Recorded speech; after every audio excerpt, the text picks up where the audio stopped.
All right, looks like we've got a full vote. Thank you, everybody. Let's go on to item number 2. That's public comment for items that are not on the regular agenda. So if you are watching via Zoom and you have a comment that is within the jurisdiction of SCTA and RCPA, but not on today's agenda, go ahead and hit the raise hand feature on your Zoom.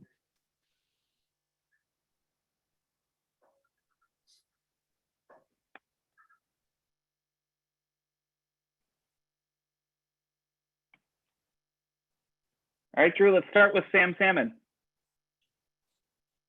All righty, Sam Salmon, I have permitted you to speak. You may start when you unmute yourself. Good afternoon, commissioners. Just a comment. I read recently in Europe, I think it was France, where they're now ticketing for noise violations virtually, and I think it came up in our community, as well as I know in some of your communities, noise is really a problem with cars and exhibitions of speed. But I think I've raised this once before, but ticketing for speeding violations, I think that happens in Europe a lot. I had a friend that came back and received a ticket in the mail. And I just ask you to think about possibly looking at the legislature and asking them to start considering that. It really is a public safety issue. I can see why law enforcement doesn't like to pull over vehicles because of all we read about guns in vehicles. So I think it is something we should consider. It does also go into, Measure M put forth, and we have these commuter lanes. And I think we all would maybe, I don't know if we can agree, but they don't work. All we see, I think at least 50% or more of the people are not commuting, or they don't have enough, they're just single passengers. And perhaps we could look at that. So just a comment. I appreciate your time. Thank you. Okay, thank you. I don't see any other members of the public who wish to speak, Chair Rogers. And also, I did not receive any pre-submitted public comments on items not on the agenda. All right, thank you. We'll go ahead and bring it back then. Move on to our consent calendar for the day. Board, we have a number of different items. I'm going to walk through them first and then see if we have any questions and public comment on them. We have item 3.1, that's the meeting notes from February 14th. We have 3.2, it continues to authorize the teleconferencing meetings in compliance with AB 361. We have item 3.3, that's the executive director salary adjustment, and just in compliance with the Brown Act and what we have to disclose publicly for those who haven't had a chance to click on the item. It is a cost of living adjustment of 2.5% for our executive director for this year's budget. 3.4 is the Form 700. 3.5 is a resolution of commendation for Director Esther Lemus from Windsor. 3.6 is a resolution of commendation for Supervisor Susan Gorin. And then 3.7 is our SCTA item. It's our Measure M 2022 Bond Disclosure Report. So let's go ahead and first see if any board members have any questions about the consent calendar.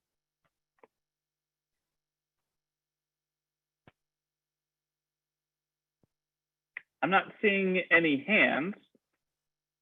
Let's go ahead and go to public comment first and see if there are any comments from the public on our consent calendar.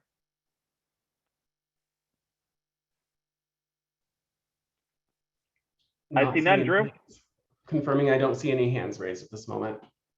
All right, I'll bring it back and I'll see if anybody has any comments on the consent calendar. Otherwise, I'll entertain a motion. Chair, I'll I'd be move happy the to consent move to calendar. approve. Gosh darn it. All right, I'll be second. I was just going to say I'll be second. I believe the chair determines who the first and the second was. So a motion by by Director Landman and a second by Director Bagby. I did want to make just a quick comment, and that was specifically on the commendations for our two colleagues, Esther and Susan, who have been good members of the board and have been really particularly interested in transportation and climate issues and have plugged in over the last couple of years very well, including Supervisor Gorin, who chaired this board for 2 years. So we'll miss their input in the day-to-day, but I know that they'll both remain particularly active on these issues from their respective jurisdictions. So just wanted to say thank you to them for their service as well. If there are no other comments, we'll go ahead and call the vote. Director Bagby? Aye. Director Corsi, Yes. Director Fisher, Yes. Director Giudice, Yes. Director Gurney, Aye. Director Hopkins, Aye. Director Kelly, Aye. Director Landman, Aye. Director Lowe, Aye. Director Rabbit, Aye. Director Reynosa, and Chair Rogers. Aye. And so that item does pass. Let's move on to our regular calendar agenda. Let's go to item 4.1. That is our Vision Zero Action Plan final draft for approval. Quinn and Janet, if you can raise your hands, please, get you in much quicker. Wonderful, thank you.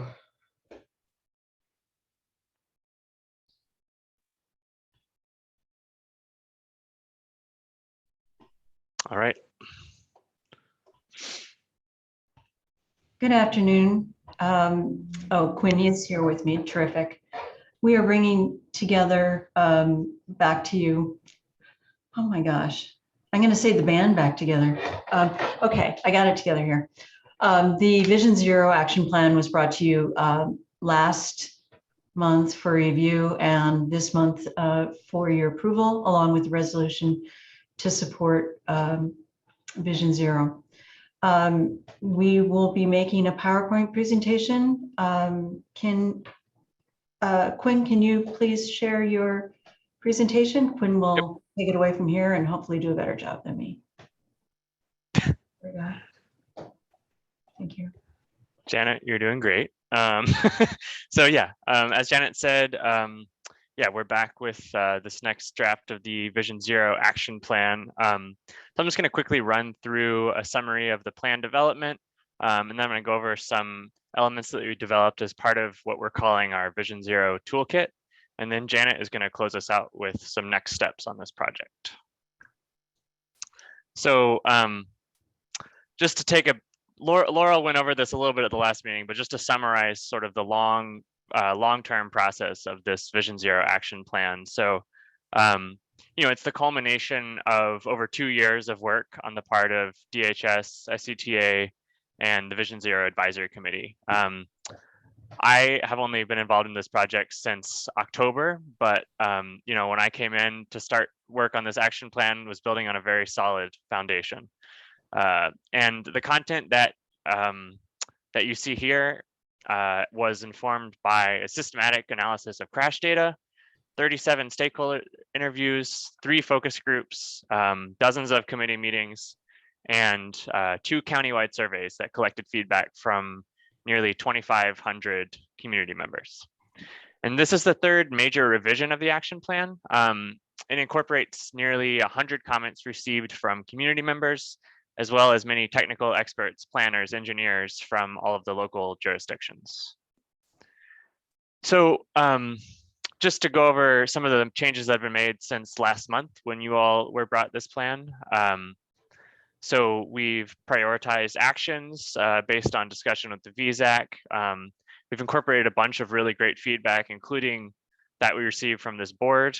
We've added some details that sort of go over our entire stakeholder and public engagement process. Yeah, looking specifically at the feedback we got from this board, that included clarifications around funding, progress tracking, and a need to more explicitly address the mobility challenges of seniors. In addition, we've continued to receive and incorporate comments from all of the stakeholders you see on this and more. So in addition to the action plan, we have developed several items as part of our Vision Zero Toolkit. So this toolkit is designed to help jurisdictions implement Vision Zero at the local level.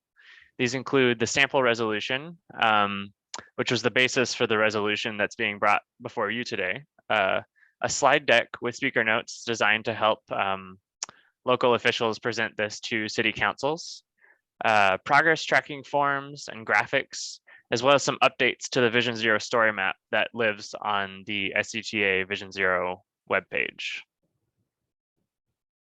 So yeah, in order to track progress, we developed a standardized form to collect data from each jurisdiction, which will enable SCTA to aggregate and analyze efforts at the countywide level. And then what you see here are these are going to be, visually engaging, fillable PDFs that can be used to share accomplishments with the public. The ones on the left report out on individual metrics, and the one on the right is designed for SCTA to share progress at the countywide scale. And these are designed to be customizable. It's just, a tool to really help all of the jurisdictions and the county to share progress with the public. And as I alluded to, we've also added some sections to the Vision Zero story map that's on SCTA's webpage. I would encourage you all to check this out when you get a chance. I'm not sure if it's live yet, but it will be very soon. So what we did is we got the data from the second public survey, which, as I mentioned, received nearly 2,500 responses. And we've highlighted the locations that responded selected as safe spots and danger zones, and added some text and some images to contextualize those comments. And, really what we see is a strong overlap between perceived danger, perceived safety, and the data-driven high injury network that is the systematic safety analysis behind the Vision Zero action plan. And this story map that we created really helps to show the ways in which Vision Zero reflects and aligns with people's concerns about traffic safety. So I'll hand it off to Janet for next steps. Thanks, Quinn. So the next steps are pretty simple. We've been through the process of developing the plan and running it by you and by virtually everybody who would respond to us.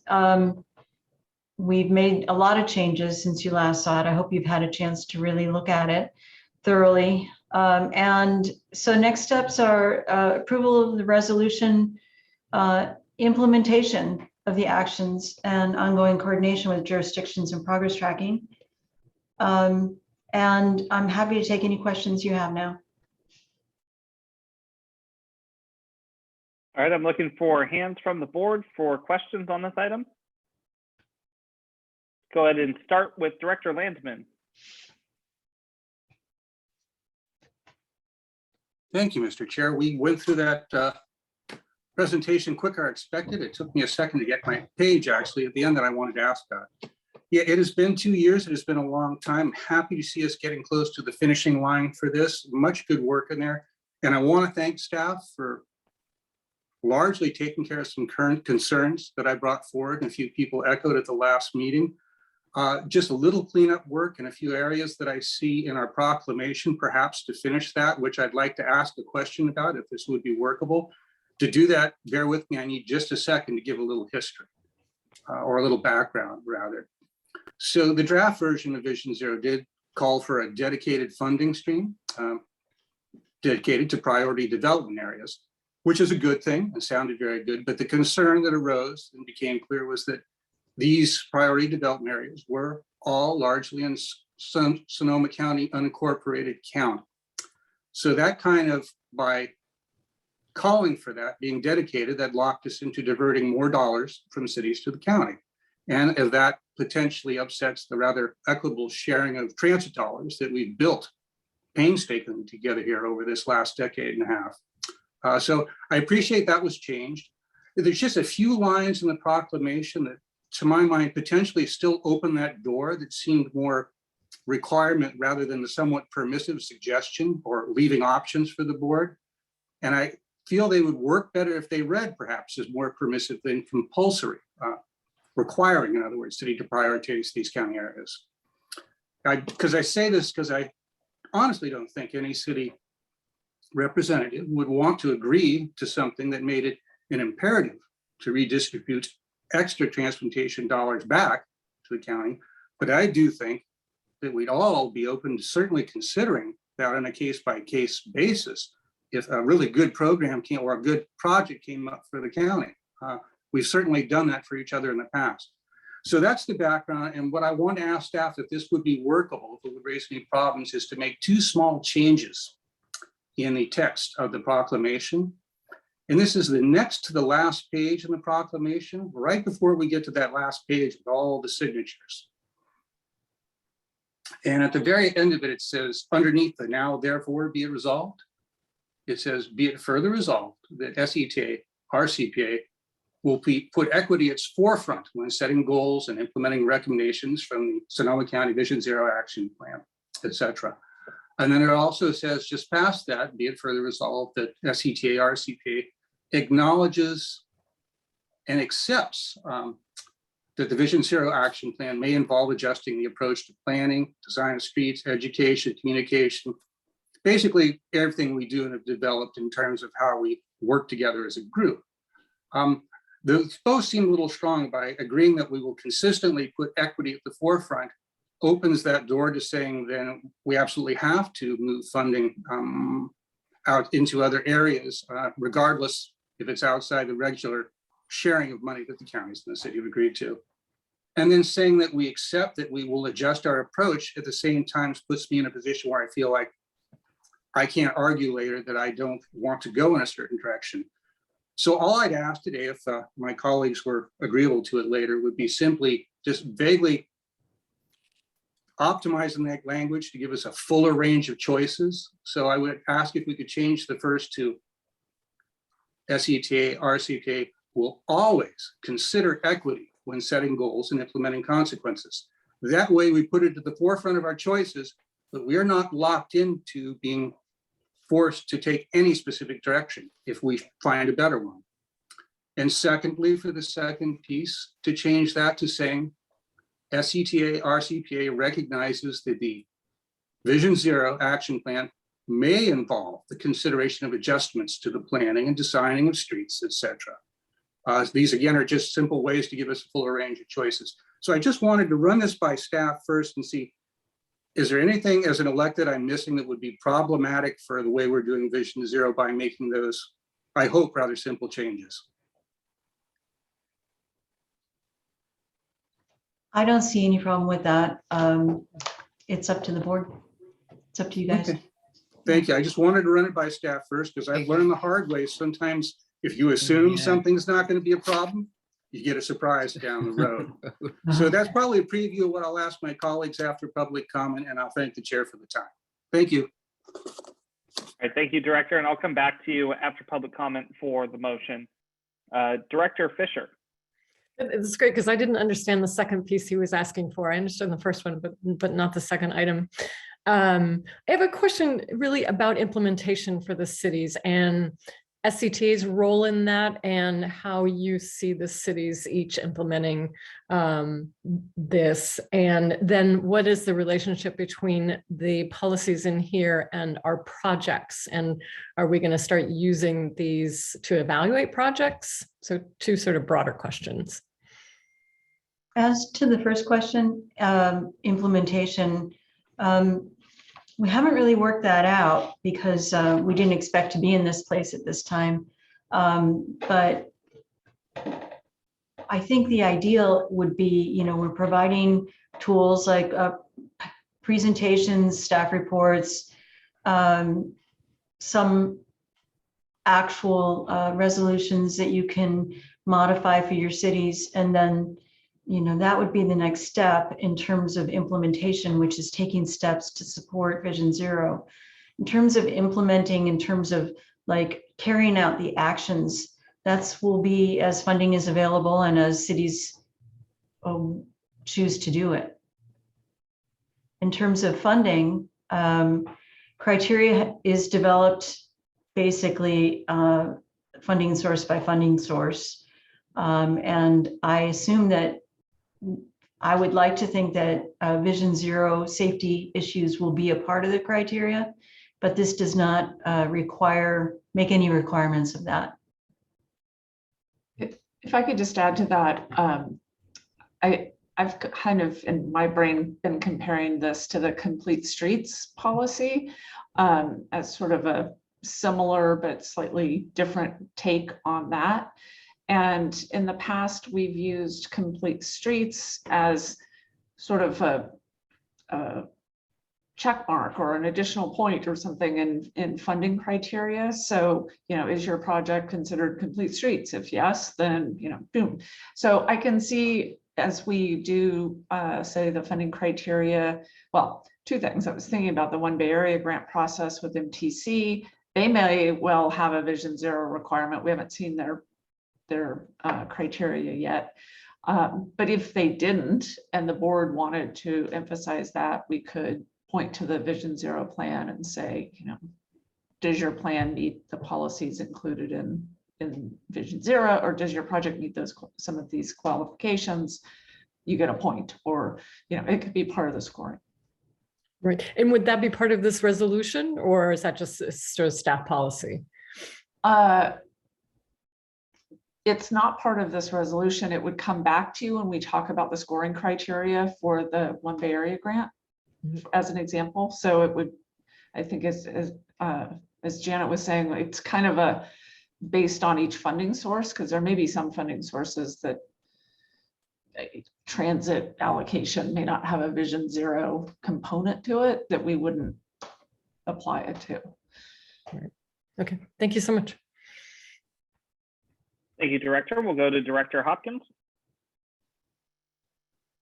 I was just a little bit confused, I guess, by Director Landman's line of questioning. When I read the staff report, I didn't really see it as sort of a potential money grab from the unincorporated areas, from the cities to the unincorporated areas. I really saw this as sort of a data-driven approach to supporting our most vulnerable populations. And so I guess I'm just kind of curious from staff of how you saw it, or sort of what the intention of that language was, because I guess I'm concerned that Director Landman's proposal sort of actually undermines equity by saying it's just something that we look at, which it's supposedly been something that we look at for many years. And I think it's really only by strengthening it and really focusing on it that we actually make meaningful sort of steps towards equity. So I'm just wondering if I get a little more background about that, because trust me, I'm always looking for ways to get more money in unincorporated Sonoma County, but that's not how I guess I read this one. I'm reluctant to interpret Director Landman's remarks. Certainly, we didn't mean anything in particular except that equity is important and should be a factor. And if rewording it slightly is more helpful as clarification, I see no problem with it. But I defer to Director Landman. Yeah, and I think just for me, like clarification of the intent of staff and sort of really how are you defining equity? What do you sort of mean in that statement? That would be really helpful. Okay, yeah. So there's the equity in general, equitable access to any transportation facilities. And then there's the equity priority communities. And I think that may be part of the issue here. Equity priority areas are the new name for what used to be the communities of concern or disadvantaged areas for other grant purposes. And so those areas generally are targeted for funding, prioritized in virtually in many of the fund sources that we receive. And so we just echoed that in this, that thinking whenever we talked about the EPCs. Appreciate that. And I just want to clarify that many of those are within urban growth boundaries, right? And inside cities, correct? Okay, thank you.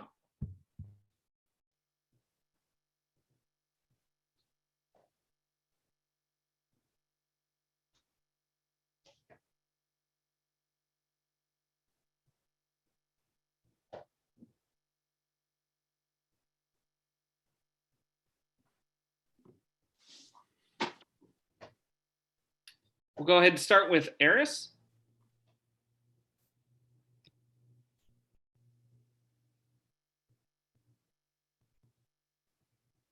Hi, thanks. Eris Weaver of the Sonoma County Bicycle Coalition. I've been very involved with the whole 2 years of the process in many the meetings and working on this whole plan. And I do have a few concerns. One is that I really want this to happen, and the implementation is just really going to depend upon each of you in your jurisdictions actually deciding to make this a reality. And unfortunately, many of your jurisdictions have a history of setting lofty goals that then, are not achieved because the actions aren't taken to drive, to get you to those goals. And I would be ecstatic if 2 or 3 actually really rolled with it. I'm skeptical that all of our cities are all going to really take this and run with it, although I am very, very willing to be proved wrong. Two, I went online and took the pledge, and I'm hoping everybody else did too, but there doesn't seem to be a way to find out who else took the pledge or how many people took the pledge or anything you get back after you sign up and take the pledge.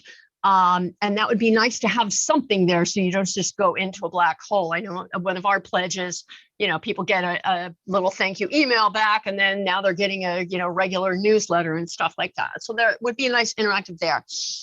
And then my third concern is that as much as the process folks kept saying we're data-driven, that seemed to be on the identifying the problem side. In the actions, that doesn't seem to be held as rigorously. For one of the sections, for example, that I actually happen to know something about, I used to work in the alcohol, tobacco, and other drug prevention field.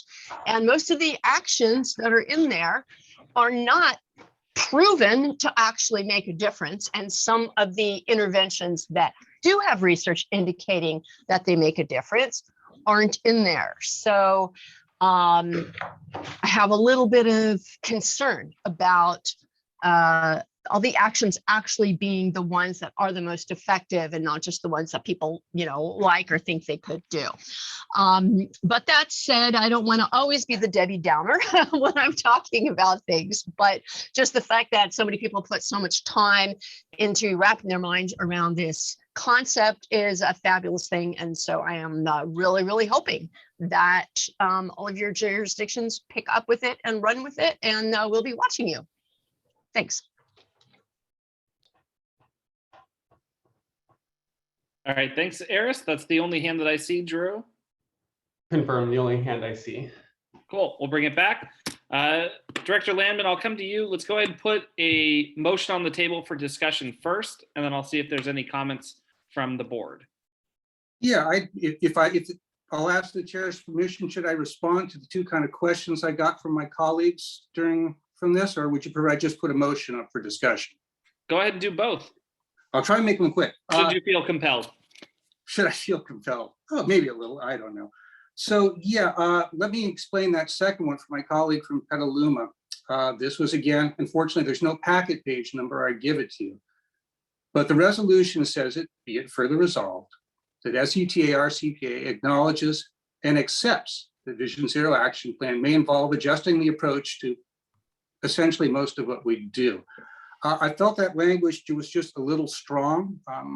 It basically puts us in a position of agreeing that we might have to change our essentially predefined systems of sharing funds equitably between us. And the reason, so this leads us right to why I brought this up last time and answers my colleague from the county, Supervisor Hopkins. Yeah, there are numerous equity pieces in this, and I think those are all good things. And I don't necessarily have a problem with the concept of helping equity priority areas. But what raised my concern was there was a request for a new separate funding stream that would be committed to equity priority areas. And with that, math and logic told me that means money has to come from the pot that we all share and go more to the county. To extra areas in the county. And I'm not against that. I'm actually open to hearing that on a case by cases and potentially supporting it. I think we all as cities here have seen us at various times agree to help a partner community when they had a good program, a good project they wanted to bring forward, but didn't quite make the cut. We've all agreed to potentially take small cuts to what we receive and pay a little more extra to get that done. And I'm certainly open to that. What I wanted to avoid was having a proclamation that essentially sounds like it bound me to that. So that was the background, and that's why I brought that up. So what I'd like to do is to put a motion on the table, just moving this with the two minor adjustments. One, I would change that first paragraph on the page I described to say, be it further resolved that SCTA RCPA will always consider equity when setting goals and implementing recommendations. And then the second paragraph just below that, which is changed to say that SCTA RCPA recognizes that the Vision Zero Action Plan may involve the consideration of adjustments to the planning and designing of streets and et cetera, everything else we do.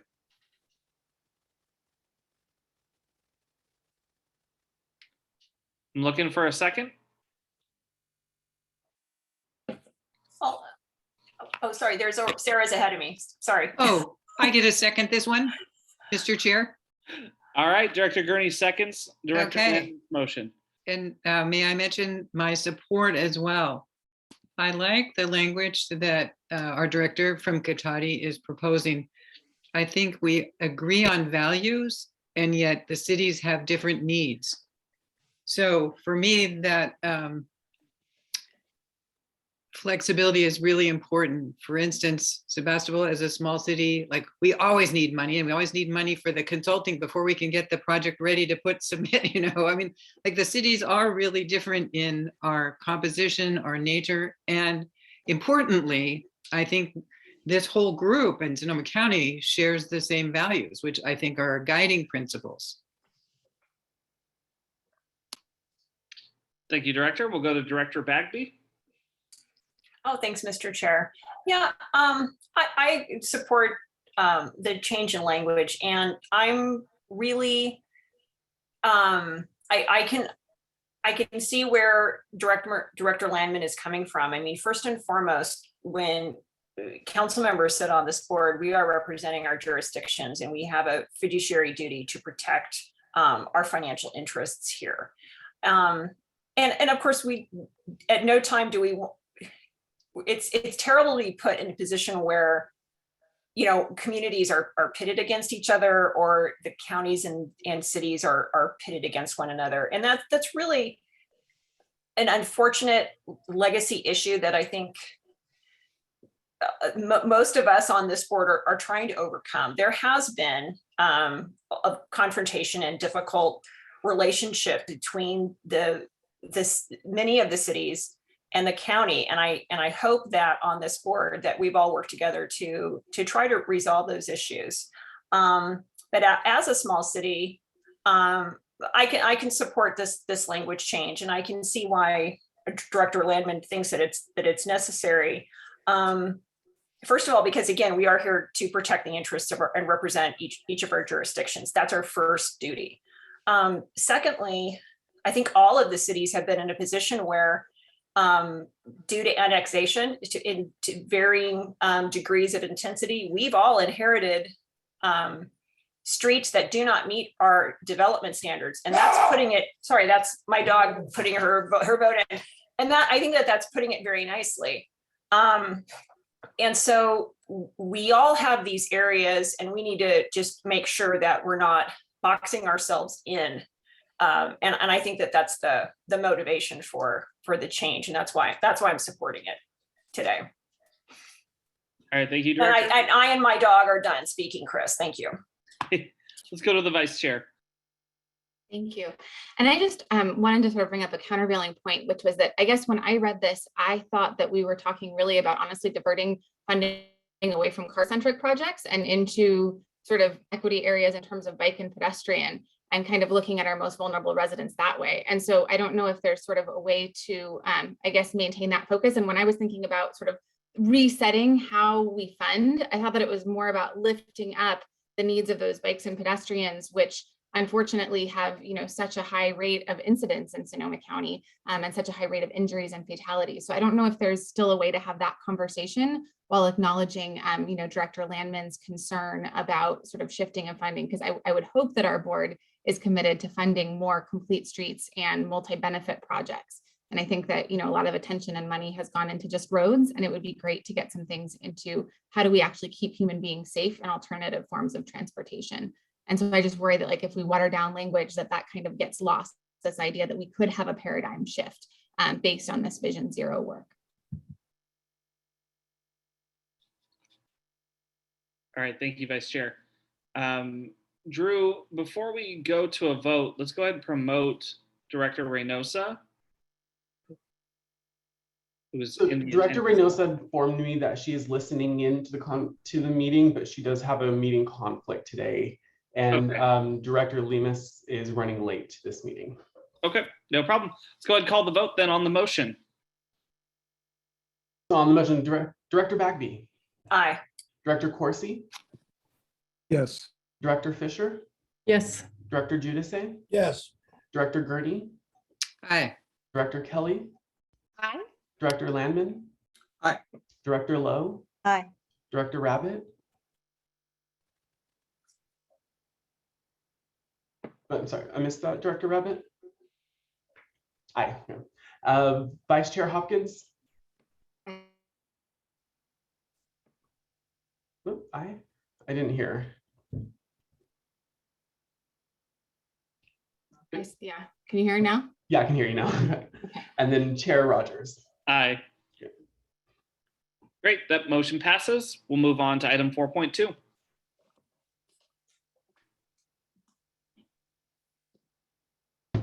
Thank you, Mr. Chair. Sorry, let me get to the, on my resolution. Okay.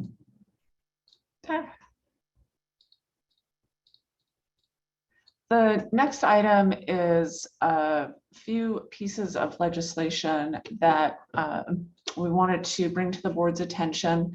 All are very much in line with the legislative platforms that for both the SCTA and the RCPA that were adopted in December of last year. But a few of these bills have very sort of direct impacts or potential impacts to transportation in particular in Sonoma County. So wanted to make you aware of them and recommend some support positions and see what the board thinks about it. So I will start with the first item, which is AB 1814 by Assemblymember Grayson. And this is a piece of legislation that was brought to our attention by Jeff Cyphers at Sonoma Clean Power, and something that they are particularly interested in because it would allow community choice aggregators to accelerate their work in transportation electrification. That's a field that we work on with them fairly regularly. So we wanted to make you aware of the bill and see if there was support to send a letter to the author with SCTA RCPA support. Mr. Chair, should I go through all of them and then take questions? Yeah. Yeah, we can go ahead and do that, or if it serves the executive director better, let's see if there's any questions from the board on the listed legislation. There might be some that just there are no concerns about. So I'll start there and see if there's any hands for folks if they have any questions on AB 1814, SB 1049, SB 1050, SB 1173, SCR 53, or the gas tax suspension. Director Fisher? I had a question about SCR 53 and what staff thinks the actual impact of that acknowledgement that we're in a climate emergency will do. That's a good question. And I don't often like saying that to somebody because it sounds like I just don't have an answer, which is probably why I said it, because I don't know exactly what it will do. You know, recognition of a crisis is great. Maybe it's then something that we can point to that the state has identified as an emergency, and that will help amplify, you know, a response. But I can't point. I am not well versed enough in the intent of the bill to identify specifically what I think it will change. But similar to, I think, our climate emergency resolutions, it's a little bit of a kind of like the siren in the ground. Yeah. Yeah. Yeah. Okay. Thank you. All right, let's go to Director Ariel Kelly. Yeah, I was just going to comment to Director Fisher's point, and I think for jurisdictions who may not be as far along in the process of acknowledging the current climate crisis, and especially in cities maybe in very different, who may find themselves in a very different political environment than maybe we do, but not a different climate environment, that having that direction from the state could be a place to rely upon to say that we're no longer disputing this as a fact and that it has been adopted.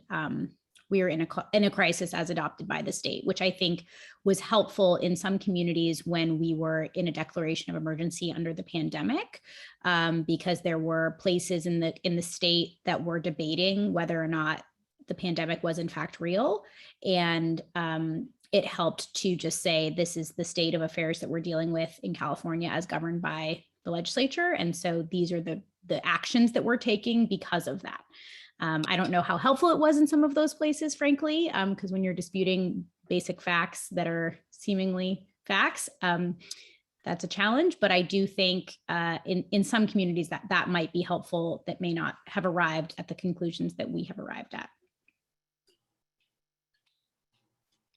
Thank you, Director. Let's go on to Director Landman. Thank you, Mr. Chair. Yeah, I had a question for staff about the gas tax suspension. I certainly take the argument that they framed that it's a significant amount of revenue that's being given up and that the benefit, when looked at individually per capita, is relatively small. But the other thing that framed the resistance or the aversion to this was the fact that keeping the gas tax up helps drive people looking for alternatives to driving, which is something we as an organization support. And my question would be, I guess, isn't the already very high cost of gas, and will be staying high for time to come and probably getting higher, wouldn't that be enough to continue to maintain that downward pressure? And two things, wouldn't the small help that it gives to the pocketbook perhaps be worthwhile on a one-year basis? And also in terms of the support for keeping the impacts from our European concerns that we're supporting, keeping the public strong in that support so they're not feeling pressure here. I'm stating that badly, but I'm looking at what's going on. I like the unanimity I see among people to take higher gas prices, but I know that can fade if they begin to creep up terribly much. And so that's just the general question. Would it really be that problematic for us? Just a different way of looking at it.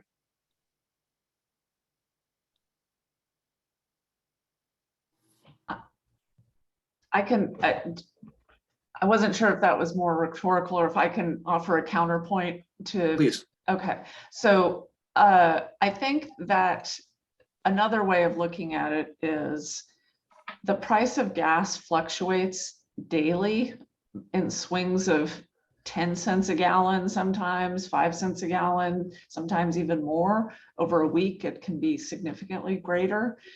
And that's all for the oil industry, right? That's for that's not per gallon impact or value for transportation infrastructure. When the legislature did SB1 and included this escalation factor for the gas tax, it was somewhat miraculous to get that through the legislature, because it has never been the case that it was indexed. It was it was set at a fixed amount, and it was 20 plus years later that they finally got to a point where Governor Brown was able to get that through. I say all that because it's almost, it's within a few years now and we're suspending it, or there's a proposal to suspend it. And I think that my counterpoint is, I don't think it'll make a whit of difference, because the oil industry will just absorb it and pass that back on to drivers. And we'll be left with less money for transportation projects, especially projects that might get people out of their cars. So I think that's the other side of the coin. This is why I asked. That's helpful. I still think that the high cost of gas will continue that downward pressure to get people to mode change. That I'm pretty confident of. But I also agree indexing is important. Having a flat cost that isn't a rolling cost for something that important that people depend on for goods, services, and government services, that's crucial. And that is a different way of looking at that. This is kind of a first salvo at potentially weakening that. So thank you for sharing that. I could support that. All right, let's see if we have additional questions. And remember, we'll come back, we'll debate after we give the public a chance to weigh in. Let's go to Director Corsi.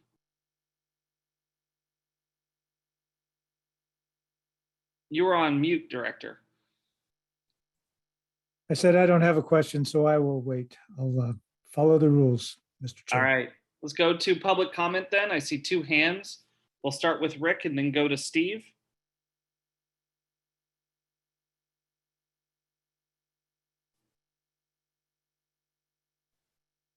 Thank you, Chair Rogers. I wanted to speak about this gas tax suspension also. I think it's a very bad idea. I think that, first of all, I mean, it's obviously very popular politically because an awful lot of people haven't really digested the true threat from climate change. But my view is that anything that discourages people from driving is a good thing. And I hope that the SCTA would adopt that same point of view. Besides the impact of higher prices on people's willingness to drive, there's also the fact that that money that's collected in tax goes to support local transit projects. And we need that money, and that's the other side of the coin here. We want people to drive less, and we want them to take public transportation more. So I would hope that the SCTA would strongly oppose any kind of moratorium on the gas tax. Thank you. Thank you, Rick. Let's go to Steve. Thank you, Chair Rogers and members. Steve Bertleba with the Transportation and Land Use Coalition. The information that I've seen shows that over the last 2 years, the price of gasoline has lagged behind the general increase in prices, and that we're really just catching up at this point. So I strongly support the opposition to any tinkering with it. Thank you. All right, thank you, Steve. It's the last hand that I see, so I'll go ahead and bring it back.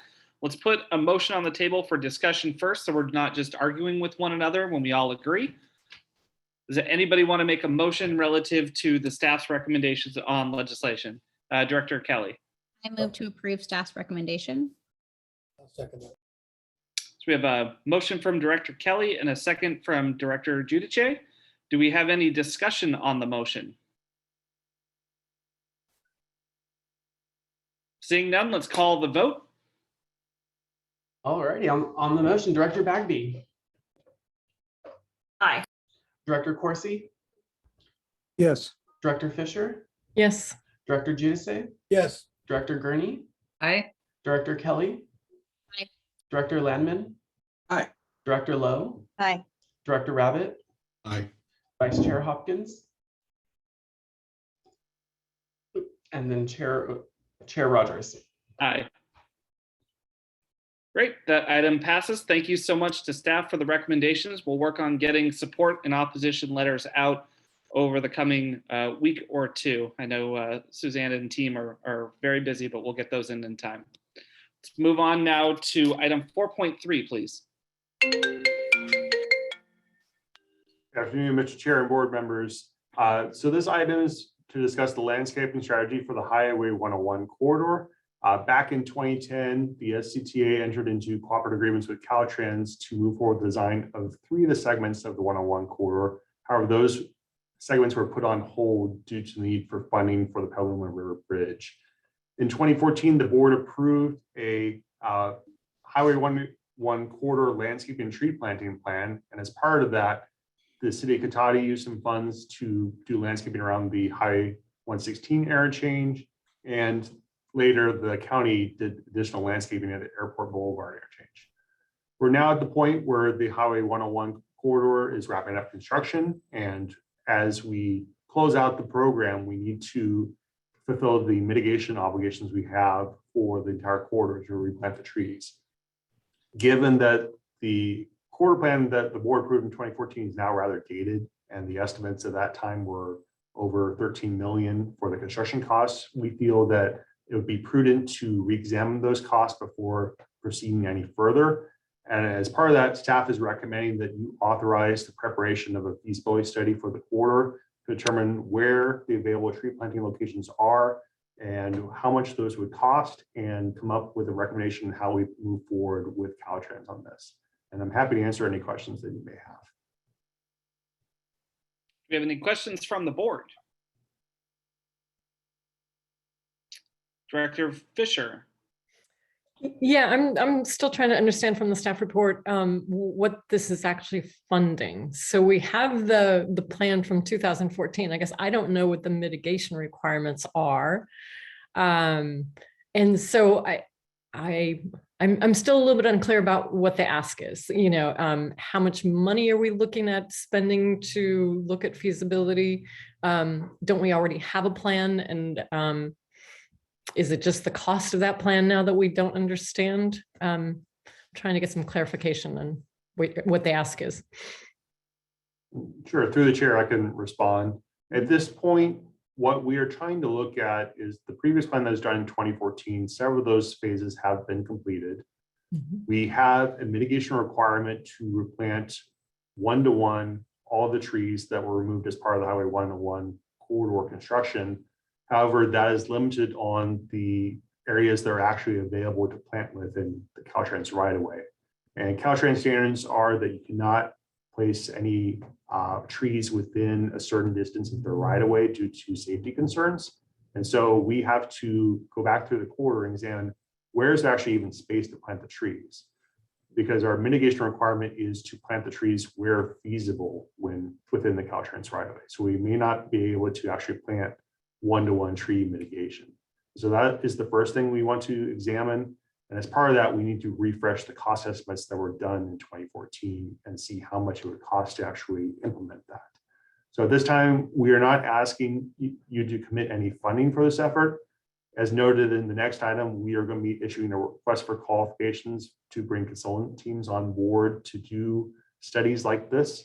And we will be returning to you in the next fiscal year as part of that to approve any type of feasibility study that we need as part of this. So we do not know the cost of this time for this feasibility study, but we'll be returning with you and coming back to you for further action. We anticipate it's pretty nominal cost, probably less than $100,000 or so. Okay, and are we looking at just trees or the actual landscaping plan? At this point, our mitigation requirement is just trees, and given the current drought, we do not anticipate any shrubs or flowers being planted as part of that, but it's up for discussion. Okay, and then on the next item, I actually didn't see anything about landscaping or electrification, and looking for those two qualifications. So we can add that as part of the example tasks in the next item. Okay. We're still working on finalizing that request for qualification, so we'll be sure to add that in. Thank you.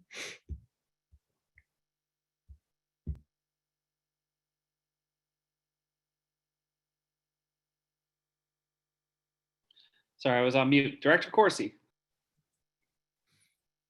And now I'm not on mute. So, David, thank you for the report. You mentioned that there's a safety mitigation factor of where trees are planted. Is there also limitations on how large the trees can be? And this again is a safety factor. 15, 20 years ago or so, there was a report about the number of fatalities, fatal accidents along Highway 101 that involved vehicles running into redwood trees. So is there a limitation on tree size as well? So yes, I believe the limitation is based on you cannot have a tree, I believe, within 50 feet of the travel lane that has a diameter over 4 inches. So that really kind of limits the type of species of tree that can be planted within that distance. Okay. And now I'm recalling reading that in your report. So thank you for that. Director Landman. Thank you, Mr. Chair. The Director Fisher actually brought something up that flagged a question me for staff. I suspect I know the answer to this will be no, but I have to ask it. I'm just curious, why isn't Caltrans picking up this cost or some of this cost? And I ask this simply because, you know, their requirements, their safety requirements, which are logical, and I'm fully supportive, they make sense, that are requiring this extra cost and study and the work they did. And I do remember, having been here at the time, Caltrans very publicly responding to the public repeatedly saying that they would replace all the redwoods. I mean, we all made that point that they were supposed to come back. So I'm just curious, is there a particular reason we're encumbering this cost alone?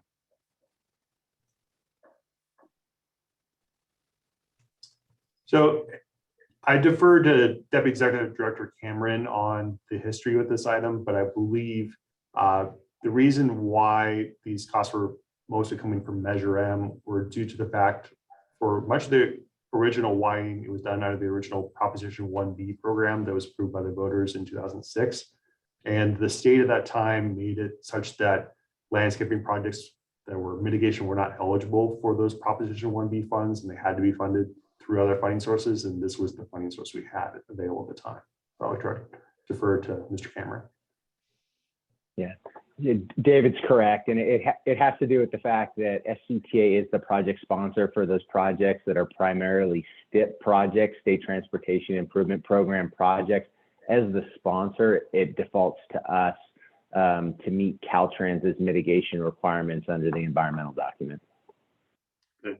Not the answer I was hoping for, but completely the answer I expected. And it sounds like that was the plan all along. Thank you for clarifying that.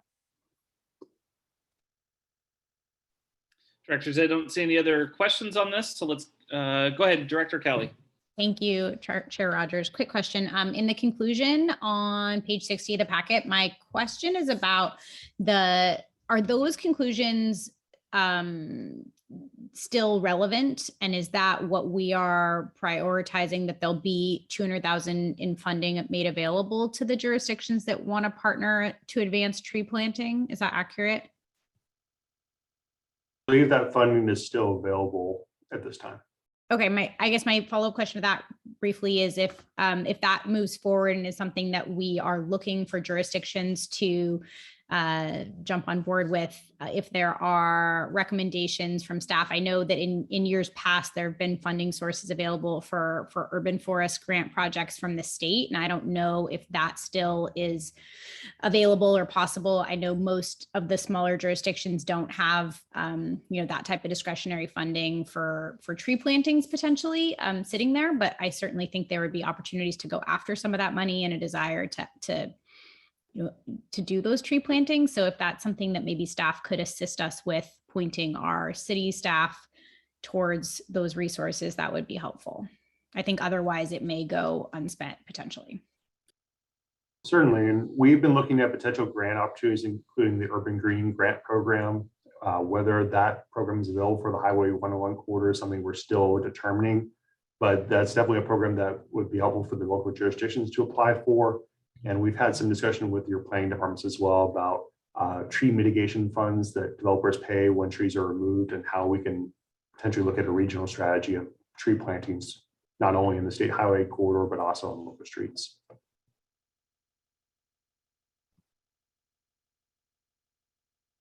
Okay, let's go ahead and go to public comment for this item. Confirming, I don't see any members of the public with their hands up on this item. I don't either, Drew. So let's bring it back and see if we can get a motion out of the board. So moved. And do we have a second? Second, Ariel Kelly. All right. And any further discussion? All right, Drew, let's call the vote. Director Bagby. Aye. Director Corsi.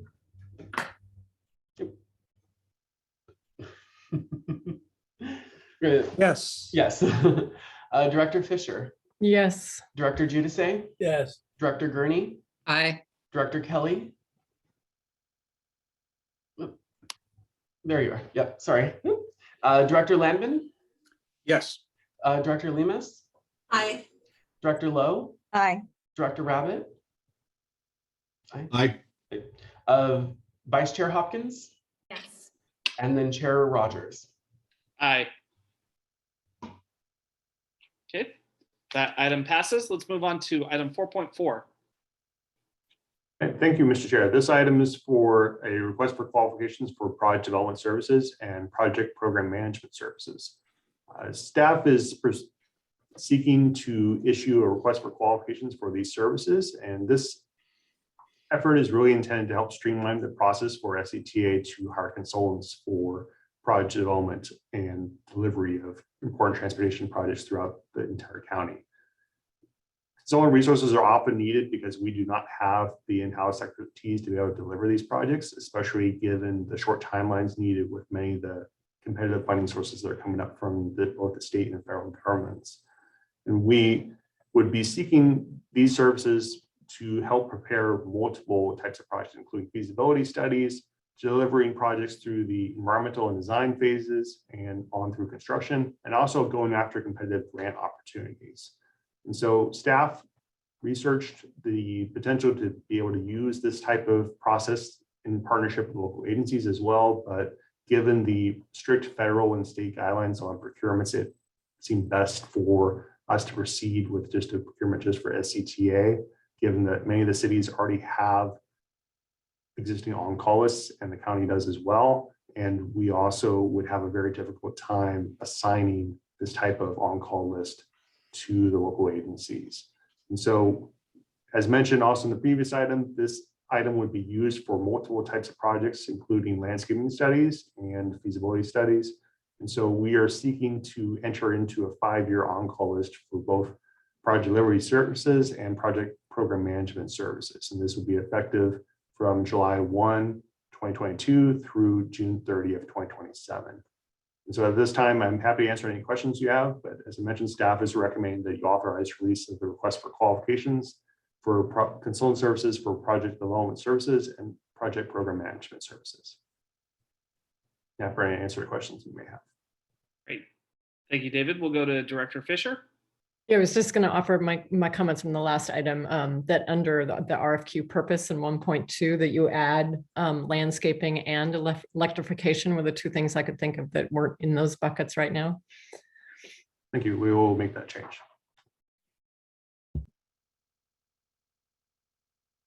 Any other questions or comments from the board? Let's go to public comment then. If you're interested in providing comment on 4.4, hit the raise hand feature on your Zoom. Confirming, I don't see any members of the public wishing to speak on this item. All right, we'll go ahead and bring it back then to the board, and I'm looking for a motion.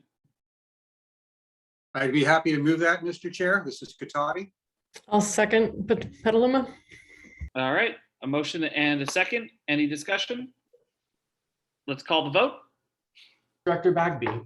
Aye. Director Corsi. Yes. Director Fisher. Yes. Director Giudice. Yes. Director Gurney. Aye. Director Kelly. Aye. Director Landman. Aye. Director Lemus. Aye. Director Lowe. Aye. Director Rabbit. Aye. Vice Chair Hopkins. Aye. And Chair Rogers. Aye. And it's unanimous. Let's move on to 4.5.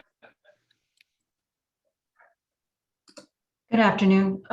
SCTA has been administering the Safe Routes to School program for many years now, and has contracted with SCBC's Sonoma County Bicycle Coalition to implement that program in schools and in other functions throughout the county. With us today is Tina Panza, who leads that program, and she will make a presentation to the board.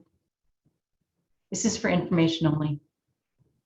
Thank you so much, Janet, and board, thank you so much for having me today. I'm really excited to report about the status of our Safe Routes to School contract so far, particularly what we've been up to in the 21-22 school year. Let me share my presentation with you. I think I can share. Yes. Excuse me one second. There it is.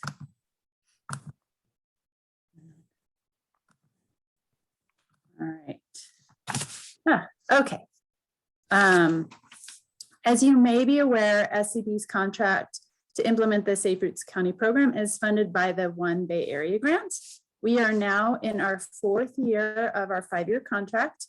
And as of January 31st, we'd expended a little over 59.11% of the 59% of the funds available.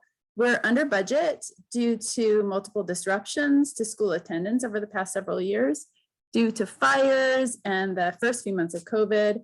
But we've done a lot of great work since we've come back into action from COVID in August 2020 with virtual programming, and we've really been making up for lost time this year. So in 2021-22, after implementing a year of modified virtual programming, we're back to implementing all of our in-person programming components with some new additions that resulted from the pivoting that we did last year.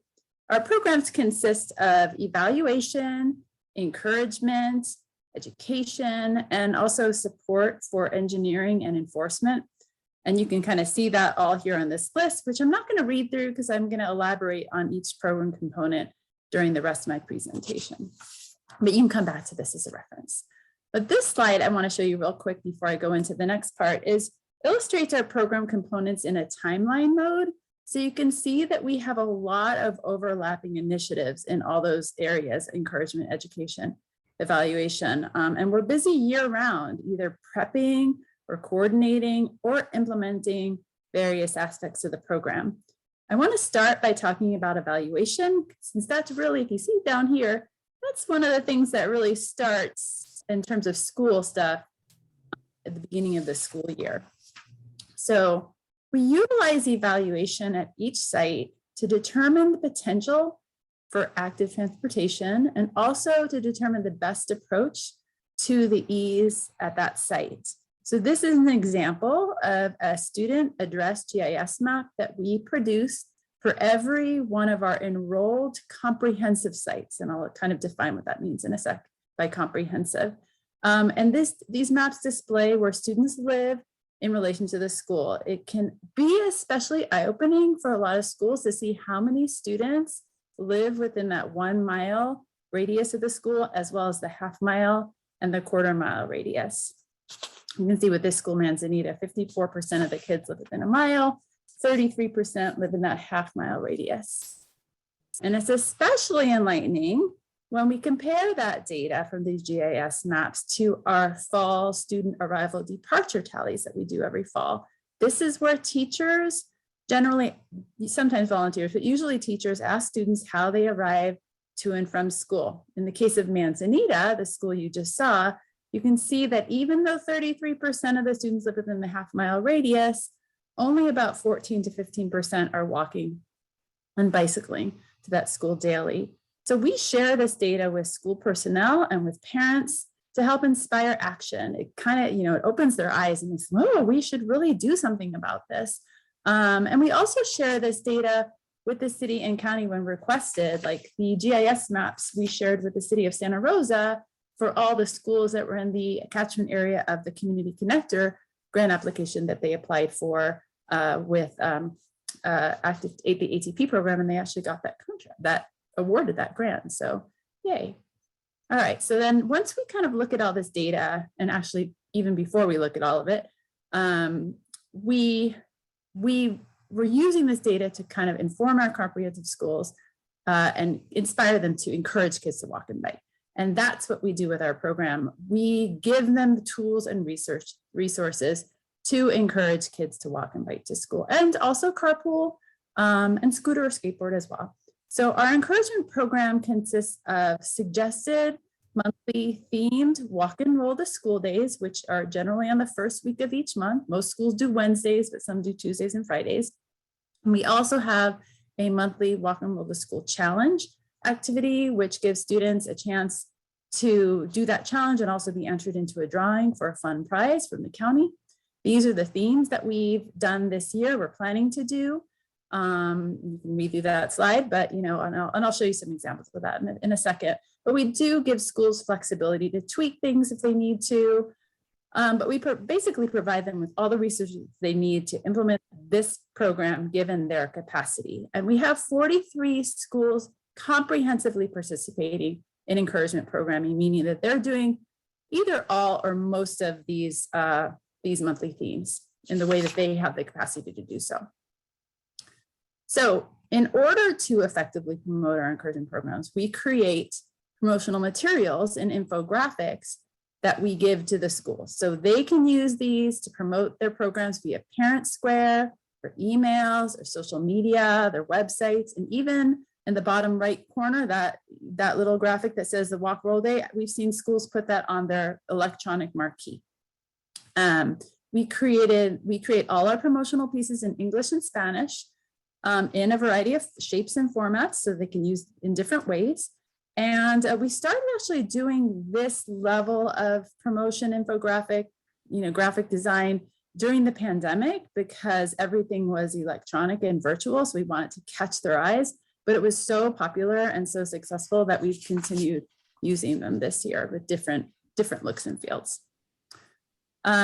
These are just a few of our Walk Roll Challenge examples that we did this year. They're all creative, they're all active. They're designed to highlight the benefits of active transportation to health or the environment or to our community, or to get them walking and rolling even more often, like you can see with November challenge, the gratitude challenge, and our challenge happening this month in March, which is March for Miles. One of my favorites was actually the back to school, map your route to school challenge, because we're hoping it gets people to think about how they're going to get to school. And another one of my favorite challenges was our February Walk and Roll the Hearts art contest, which was one of the most popular. The last year, we actually created a promotional school year calendar populated with the art that students submitted. This is some examples of last year's art that was in that calendar. And we're actually currently in the midst of judging our 2022 contest. I can't share those pictures with you yet, but we got even more entries this year than last year. And we've got some really fabulous art that we use in lots of other ways too. It's just really cool. And this May, I'm super excited that we're actually doing a countywide Bike to School Day event. We've done Bike to School Day sort of as part of our regular Walk Roll program in the past, but this is the first year that we're inviting schools all over the county to do a Bike to School Day event and really, emphasizing biking specifically, although people can walk and scooter and skateboard too. And we're gonna really try to bring back some of our additional sites like high schools and sites that participated in International Walk and Roll to School Day before the pandemic, but just haven't quite been ready to come back to the Safe Routes to School encouragement programming. So of course, we don't just want to encourage kids to walk and bike. We also want to educate them to do that safely. And that's where our education programs come in. We have classroom education programs, which I'll talk about first. Last year, all our education was virtual, and we actually served most of our schools last year and many, many thousands of students. But this year, we are back to visiting classrooms at the 2nd or 3rd, 4th, 5th, and middle school levels with either pedestrian or bike safety lessons. We do pedestrian safety generally at the 2nd or 3rd grade level. We do bike basics at the 4th grade level. At the 5th grade level, we teach active transportation, communication, and mapping. And in middle school, we have a drive your bike curriculum. But we have actually, the time we spent developing all the virtual curriculum was not wasted. We still utilize it. We have done virtual school assemblies. We've given teachers virtual lessons to give to students that are absent for in-person presentations. And we actually have at least one middle school and possibly more, we're still working on it, that decided to continue to use our 10 lesson drive your bike modules themselves in their PE classes. So that's really cool. And so far we've scheduled lessons with 39 sites, but we are still in the midst of scheduling. So there may be more sites by the end of this year. And we have done some lessons at the high school level this year. I'll explain why in a little bit. We also get students outside of the classroom and on bike in a lot of ways. One of our our program anchor almost is the 4th grade bike rodeo, because we do this with the greatest number of sites that are in the comprehensive program. 30 sites this year are getting a 4th grade bike rodeo, which is an on-bike PE class. And kids not only get trained on the basics, the bike basics, on a course on their blacktop, but they have the opportunity to purchase and have fitted to their heads a low-cost helmet that we can provide because of a partnership we have with Providence Health Foundation. And then at the middle school level, we also get them on bike. We do bike education and PE classes in person and also through the virtual modules. And we also do after school bike clubs. This year, like I said, we've also begun supporting high school that requested as capacity permits, because the high school Eco to School program that's run by Daily Acts is really no longer focused on active transportation. So we are kind of like filling in that gap where we can. I just want to share a quote from a parent who wrote to us after her child participated in our Sebastopol bike club with Brookhaven last month. She wrote to us, "I love to bike around town in Sebastopol, and my son was reluctant to join me because of a few incidents he had on his bike. I signed him up for the bike club with Safe Routes to School, hoping it would boost his confidence and bike safety awareness. After the program ended, he asked to ride into town with me and literally exclaimed while we rode through a busy intersection in the bike lanes, 'Biking is fun.' I couldn't be more pleased with the program and the instructors, as well as my son's new love for biking. Thank you." So what I really love about the bike club is we do meet with them multiple times, and we get them on the road, and we really get them to learn how to fix the flat and, you know, get out there and deeply engage with bicycling. Whoops. Oh my goodness. Sorry, guys. Technical difficulties. Go back. We also engage with middle school youth in the community through youth rides that we did in partnership with CHOPS Teen Club. And we also visit middle school leadership classes to encourage their support for school encouragement programs. And we even worked with a group of middle school kids last year to develop educational video footage to use in our classroom education programs and PSAs. That was a lot of fun. There's me in my car showing somebody how to avoid the door zone.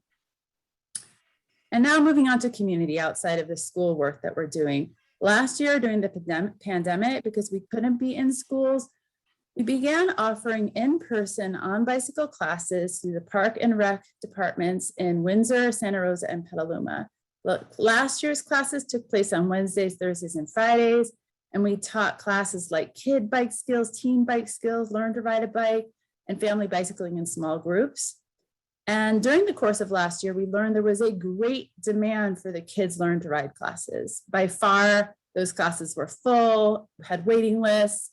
So we decided to continue with those classes this year and continue our partnership with the Parks Department. So we are doing those classes on Wednesdays, rotating between Windsor, Petaluma, and Santa Rosa. And we started them in August, and we did August through November, and again, February through June. And although we shifted our kid and teen classes back to school sites, this year we were able to bring back our full-size family bike workshops, where we teach kids and families how to ride together, both through drills and an instructional neighborhood ride. So we've got 5 workshops scheduled this fiscal year. And we're noticing, what's really exciting is we're noticing that families that took our learn to ride classes with their little kids are signing up for our family bike workshops. So it's fun to just launch kids and the whole family on their bicycling journey from learning to ride to riding on the road.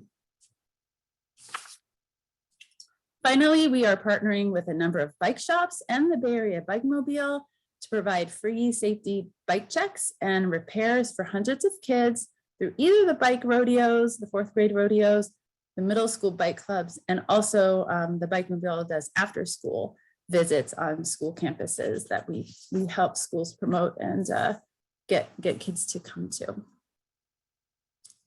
So 2021-22 has been a record year so far in terms of number of kids reached, which isn't surprising since it's one of the first years we've had no significant disruptions to teaching in a number of years, other than the occasional lesson having to be canceled or rescheduled due to COVID quarantines.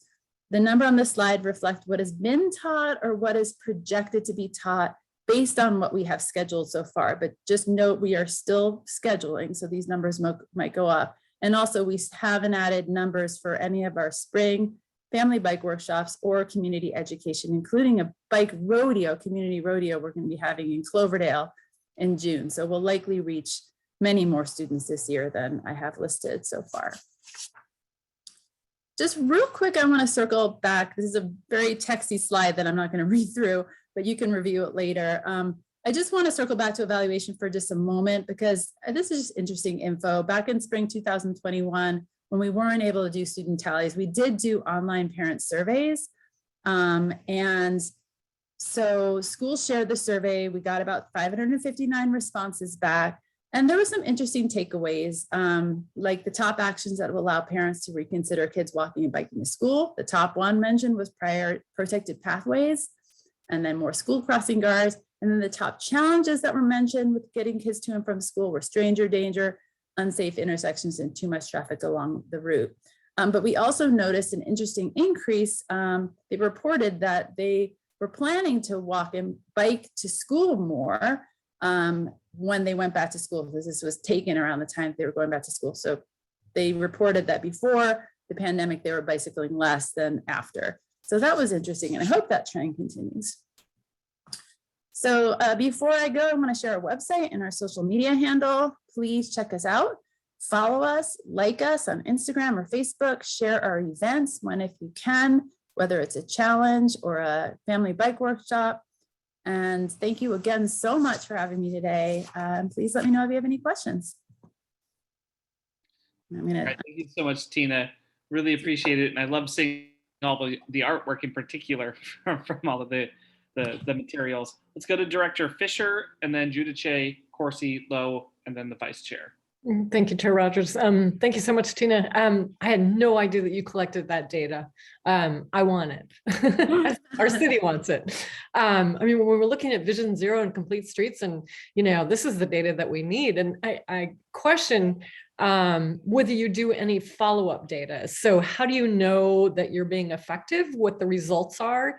Do those numbers go up? In terms of the number of kids that are actually taking active transportation rather than being in a vehicle? That is such a great question. We do currently do the tallies in the fall and in the spring. And so theoretically, we'd like to see those numbers increase between the fall and the spring to see if the programs that we've done that year have made a difference in that year. There are issues with that, only in that the data is very limited. It's self-reporting to some extent, and also weather changes sometimes, which can affect the data.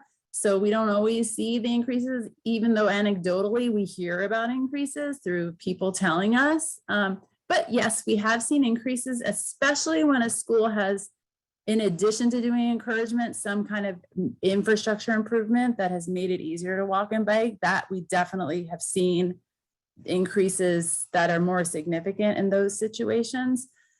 So from year to year, it becomes harder to track the trends in increases because the kids are different, where they're living is different.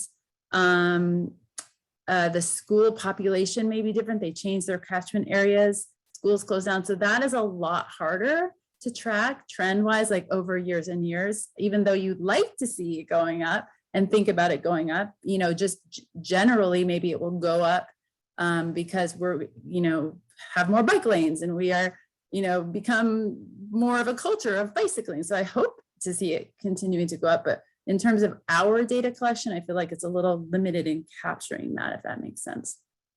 Yeah, it'd be really interesting to see how we can be partnering to actually do those improvements, right? Yes. Safe routes to schools. I mean, education is one thing, but the infrastructure is so critically important that we do as cities. And then the 43 schools that you have participating in the comprehensive program, what kind of percentage is that of the total number of schools? And is that something that you're wanting to increase, or? I would love to increase it. So there are about I want to say about 200 schools in Sonoma County, but that's high schools, elementary schools, middle schools, alternative schools, all the schools. And then there is a number of schools where walk and bike encouragement would not be impactful because people just can't walk and bike at those schools. Not that education wouldn't help everyone, because people can walk and bike in their neighborhoods, but I would say, but we're focusing more on elementary, middle schools. It's less than half, but it's more like there's about 100 and some odd elementary schools in Sonoma County. And the 43 schools that we are supporting are mostly either elementary or K-8. So there's very few just pure middle schools that we're supporting right now. I would absolutely love to expand to every middle school in Santa Rosa City Schools and other jurisdictions. Just, it's just capacity, and also school. In some cases, it's our capacity. We have limited number of sunny days to do on-bike instruction and limited number of staff. But in other cases, it's school interest or willingness to take on the program, because there are some responsibilities that the schools have to take data, to have a liaison, to do the encouragement events. We don't come to the school and put those events on. We give them the resources to do it themselves. So those can be limitations too. Great, thank you.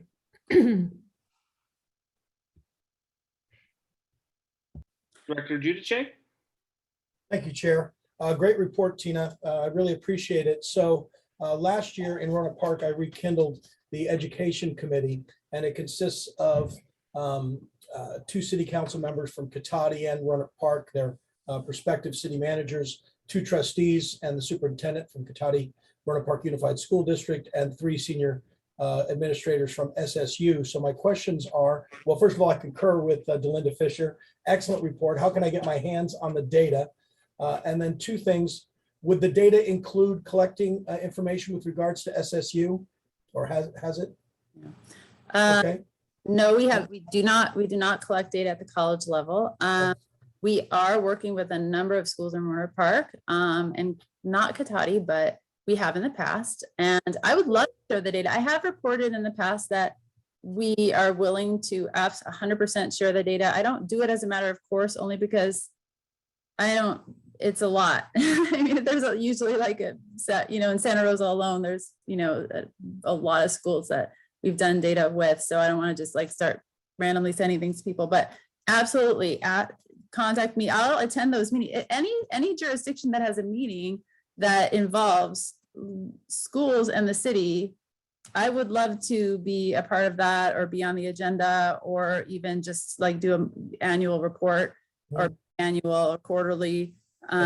Yeah, so thank you for letting me know that exists. I didn't know it did. Yep. And then my follow-up question is, in Roanoke Park, we're doing a lot of development at the edges of our urban growth boundary, particularly in K and W sections. And what has happened is that is a lot farther away from the schools. So when you collected your data for Roanoke Park, did you do it as far as the build out of the general plan, or with those new sections, so to speak, that have just recently come online in the last 1.5 or 2 years, would data be included for them?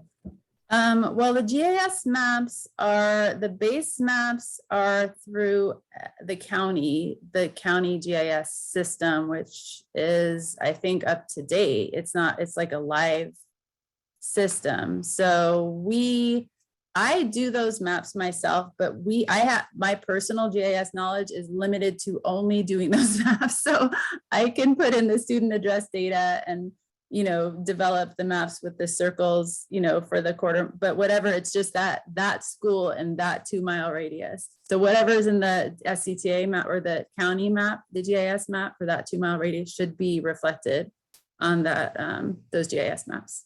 Thank you. Director Corsi? Thank you, Mr. Chair. Thank you, Tina. I wanted to ask about equity, which we were talking about earlier at this meeting, and how you ensure that equity is part of your program in disadvantaged communities, schools with lower income. What's your strategy there for connecting with those populations? Absolutely. Well, in terms of school participation, we do ask that schools enroll in the program annually, and we do a lot of outreach to encourage schools to enroll and try to, get to not just the principal at that school, to get them to, participate in the program. And we do reach out to all the schools, all the elementary schools at least, and probably all the middle schools too, to be honest, to ask them to enroll in the program. And we're pretty well distributed in the county, I would say, jurisdiction wise. We have schools in every jurisdiction, and we have all kinds of levels of equity, from, you know, the lowest income schools in Roseland to, you know, Rincon Valley. But I think one of the biggest ways that we try to be equitable is through our education programs, because a lot of Safe Routes to School programs don't do in-school on-bike education. They'll have after-school rodeos, Saturday rodeos. People show up who can have the ability to get there, you know, with their kids and their bikes on a weekend or after school. And we really push hard to be in the schools. We provide a bike fleet so that every kid can have a bike, whether they can bring it or not, but we also give them bike repairs and helmets. So we really just try to reach every fourth grader at every school that we serve with and same with the second graders with pedestrian safety.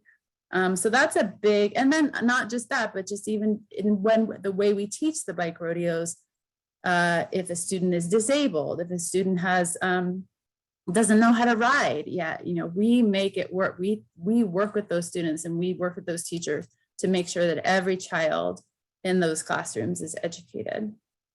Okay.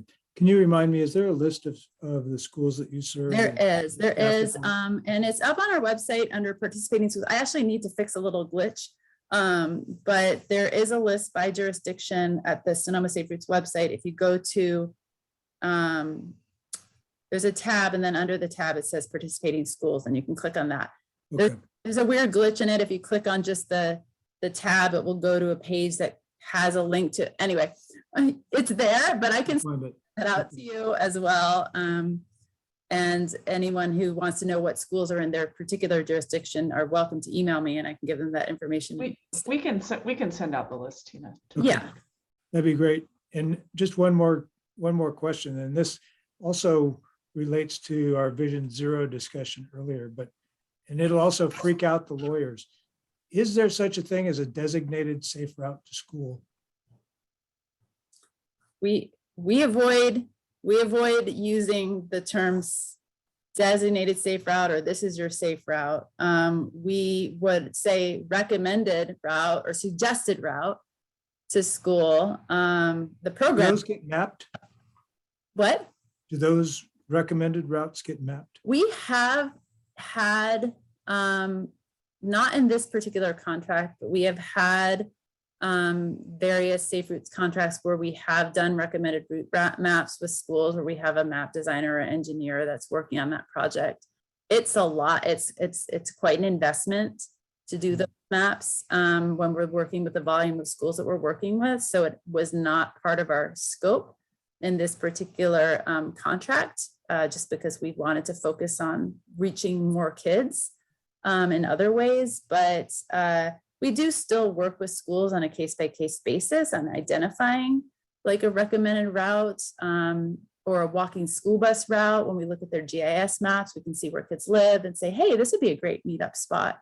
So we kind of do that more on our site coordination level versus having those maps published and distributed, which may or may not be used.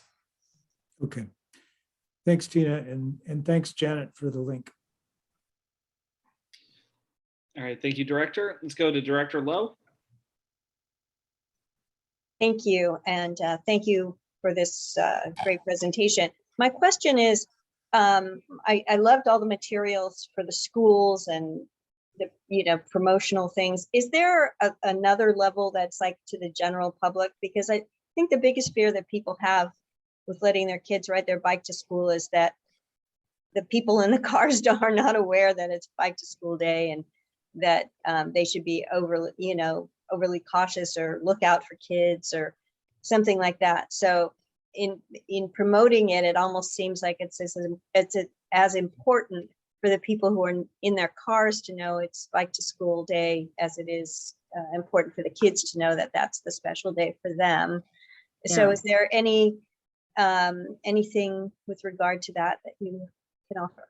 When we have, I would say yes and no. I mean, yes. I mean, we have a Facebook, we have an Instagram, we put out our events and our challenges and infographics about like bike safety out there. We're limited. I mean, our scope is really to focus on getting more kids to walk and bike to school, particularly. It would be a big investment for me to, create banners for the county, or the cities, things like that. But I think that's a great role and a great partnership between the Safe Routes program and the cities and the transit and all that where they could, have signs, or they could also put out messages that go out to the community, the general community as a whole. That said, we do communicate with parents, not just the kids. And we send things home to the community as a whole about our walk roll days, at least the parents of those kids. If that makes sense. Well, I agree. I think that's a role that the cities can take and so forth. And we'll certainly try to do that. Thank you for the presentation. Thank you. And I really look forward to partnering more. We have in the past, from time to time, not always consistently, but I definitely have worked with like the city of Santa Rosa that had a Street Smarts program, and we would partner frequently on projects. And so any other city that does that. In the city of Cloverdale, we're having a bike rodeo that Melanie actually volunteered for a couple of years ago. And so things like that, we try to get out in the community as well. Wonderful. Thank you. Let's go to the vice chair. Thank you. And I want to thank Director Fisher for bringing up infrastructure and Director Corsi for talking about those designated routes as well as equity, and Director Lowe for bringing up safety. I feel like we're all kind of thinking about the next step almost of the education is fantastic. And then kind of what's that next step to really get more of those folks who are currently driving to transition over to biking and walking. And I guess my question is, I feel like you have this kind of engaged group, including parents who volunteer, to give out prizes and sort of all of this awesome positivity. Is there a way in which we can actually even go deeper in terms of data mining and actually try to talk to that population who's not currently biking and walking to find out what some of the barriers are? And I feel like, mapping the routes is one thing, but I would also love to engage in a process sort of similar to what we saw in Moreland with a neighborhood action team, where they were like, what we need a bus stop here. We need a crosswalk here. We need, if there's an opportunity for communities to identify, hey, if there were a crosswalk right there, then I could actually feel safe walking my kids to school. Or if there were a bike path here, right, maybe then I'd be okay getting on a bike. So I'm wondering in what way we can activate the community to sort of help guide us towards what project. And in some cases, I'm also wondering if we could even make projects that are temporary, right? Like a bike boulevard or painting a crosswalk. Maybe there's a, safe routes to school crosswalk painting day where we're able to, do something fun and paint a colorful, maybe it's crayons, right? Going across the street or something engaging the kids. So I'm kind of wondering about the ability, to sort of take some of those next steps and really say, hey, community, what do you want to do? And would you even be willing to do it with us? Those are such great points. I think that's really important. I would say that one of the challenges we have with our Safe Routes to School program, having that kind of sort of a body of a community group, is that we have 40 school districts in Sonoma County, and people are generally tied to their district and won't come to a meeting unless it's, what I mean? However, I will say that in Marin County, they have something called Safe Routes to School task forces. And they have the task forces, they include like public, elected officials, the police department, district officials, and any community members. And in Sonoma County, we don't have that, partially because of the issue of the 40 school districts.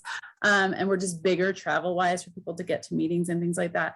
But we have BPACs, and there are, Gerard said they just formed an education committee in Cotati, and in Windsor, there's a Windsor Safe Route, they have a Windsor BPAC, which used to be the Safe Routes to School Task Force, and the police department and the superintendent generally goes to that BPAC meeting, often does. So I would like to, I think that that's a great goal for us to have, but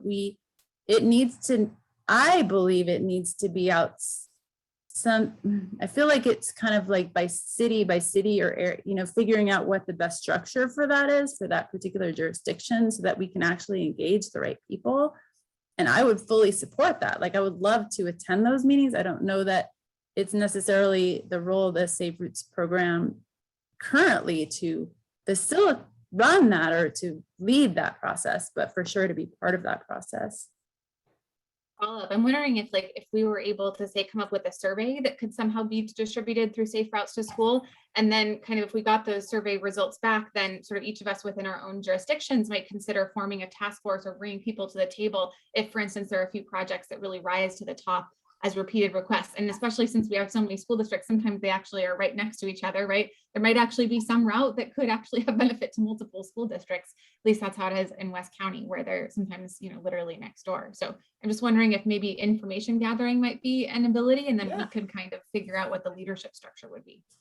Absolutely. And we do surveys, and we did do a parent survey last year, and it kind of just depends what information we're trying to gather. And we certainly could help distribute that to schools and work with you on even what would make sense for such a survey. I would love to support that process if there's, energy behind it. Director Lemus? Thank you. So thank you, Tina, for the presentation. And my comment is actually in line with some of the comments that we've heard earlier. So I'm actually a really big fan of this program. I know my children benefited from it. They learned a lot about bicycle safety in the schools, and really look forward to those days, designated days of biking to school. So since we're talking about equity, I just wanted to share something, and perhaps you can take this back to start a conversation with the schools. But I know for me, sometimes it was very challenging. My kids really wanted to do the walk and roll to school. But as a working parent, I had to be at the office by 8 a.m. and the drop-off time was a little bit later, closer to 8. And so when we're talking about equity, that's an area I think that one can look at. Perhaps getting volunteers who are there waiting for children to get there just a little bit earlier, so more children and children of working families can participate. So that's one. Yeah. So that's just one thought. The other thing is that I will say that the program also opened up my eyes, because my children also, because they had experienced, occasionally the walk and roll to school. As a result, they wanted to bike to school.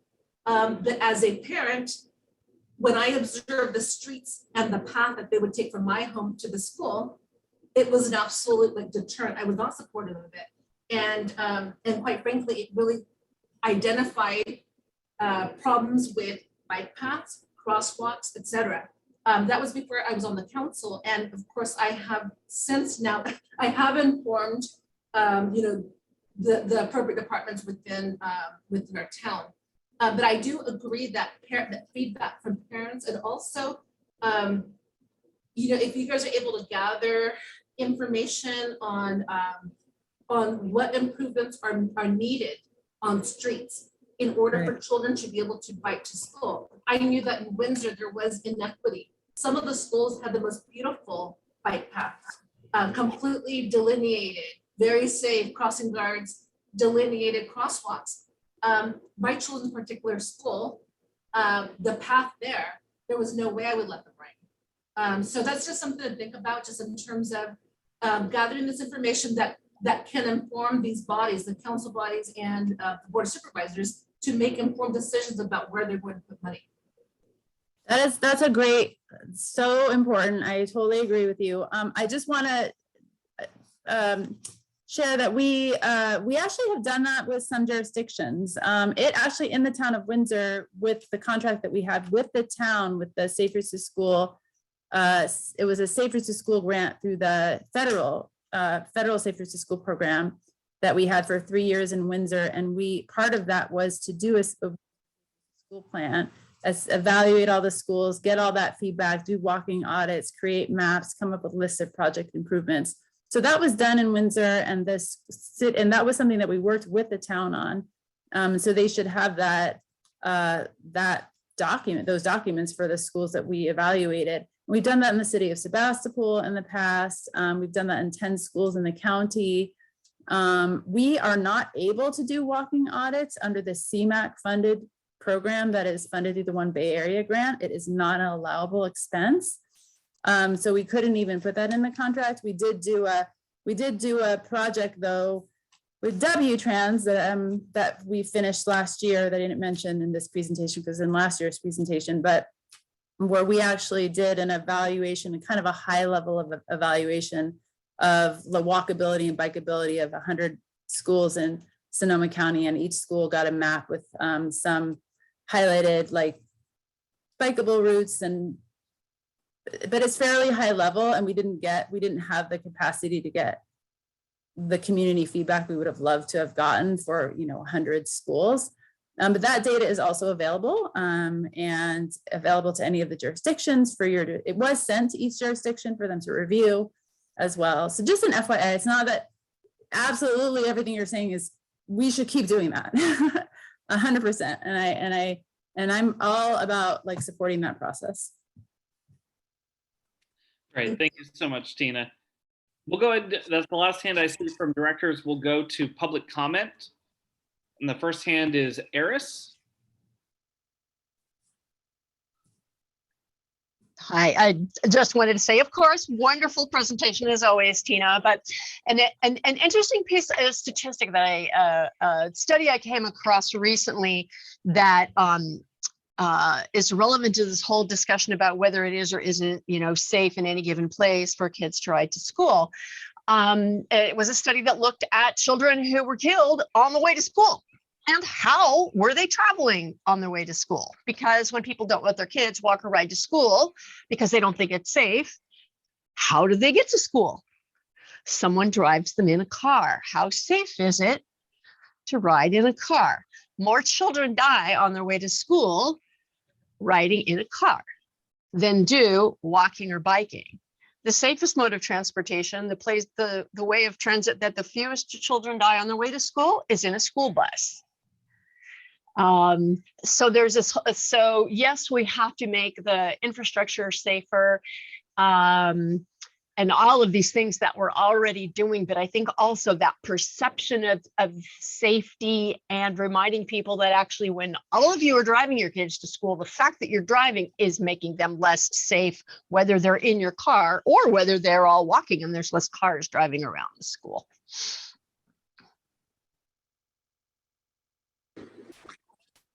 We have a t-shirt that says "We Are Traffic," and it's got bicyclists and walkers, and that's just something that we try to communicate a lot in our Safe Routes to School when we address parents, is that it's a vicious cycle. More parents driving, it's less safe for kids, and less people want to walk and bike. So it's just, yeah. All right, thank you, Tina. And I don't see any other hands from public comments, so we'll bring it back. Are there any additional questions or comments from the board? All right, well, thank you so much, Tina, for being here. Thank you, Eris, as well, for your efforts. We appreciate the program. And email me anytime. You probably all know how to reach me, but if you don't, you can find out easily through our Safe Routes website or through SCTA or the Bike Coalition. Thank you so much, everybody. Have a great night. Great, thank you. So that was just a report item. So we'll move on to item 5.6. Suzanne, you taking this? Thank you, Mr. Chair. So the next item is the Future of Transit Ad Hoc Report Out. Two things to mention on this item. One is the appointment of members to the ad hoc committee, because we did lose a member. And then also, so one of the things that the ad hoc committee has been talking about is how to manage the second phase of the transit integration work. And part of the grant we received from MTC includes a role for project management for a limited term to do the transit integration sort of management in partnership with the transit operators. And so the recommendation is for the board to authorize staff to advertise and hire a temporary extra help position to manage the phase 2 transit integration work that would be wholly funded by the grant.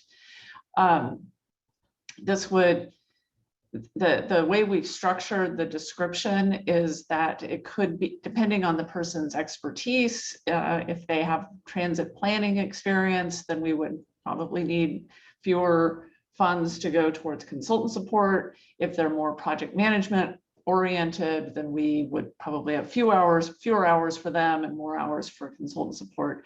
So we're trying to maximize, I guess, the flexibility and best utilize the grant funds to get the work done. So this was, in order to proceed with this approach, though, we do need the board to authorize staff to have that extra help position. We will have it in the budget given the MTC grant, but we don't have the position authorized. So those are the two items before the board today from the Future of Transit ad hoc. Okay, let's see if there's any questions from the board.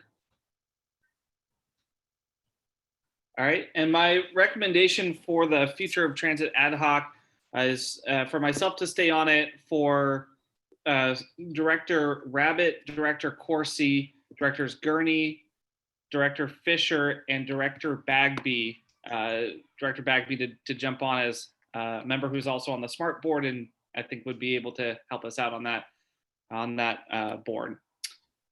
So I'll look to public comment first and see if anybody has comment on this item. Seeing none. I'll bring it back and I'll see if there's any discussion from the board, or if I can present that as a motion for approval and see if I can get a second for that recommendation. Like to second? And I've got Director Fisher. Yeah, I was going to second. Okay. Let's go ahead and call the vote. Director Bagby. Aye. Director Corsi. Yes. Director Fisher. Yes. Director Gurney. Aye. Director Kelly. Aye. Director Landman. Aye. Director Lemus. Aye. Director Lowe. Aye. Director Rabbit. Aye. Vice Chair Hopkins.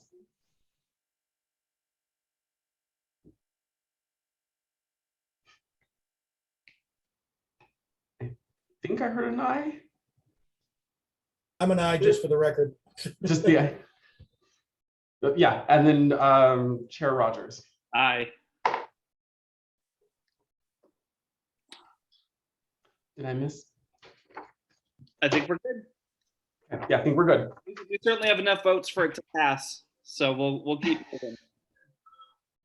Suzanne, do you want to do item 4.7? All right. Sorry, let me jump down to it.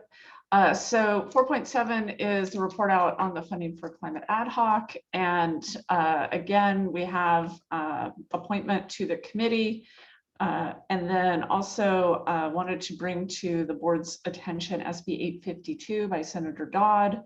And then Tanya and Ross, I think, have a presentation on the public outreach plan. So would you like to do those one at a time, Chair Rogers? Let's go ahead and do the presentation, and then we'll bring it back.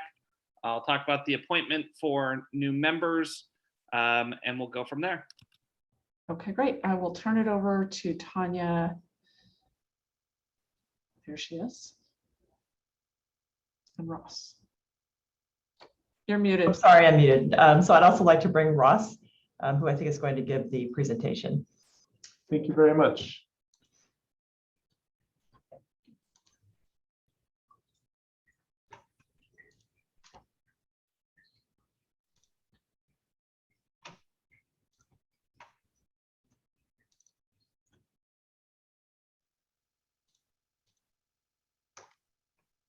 All right. Hey, Ross, if you, under display settings, if you want to flip the view screen. Yes, I certainly do.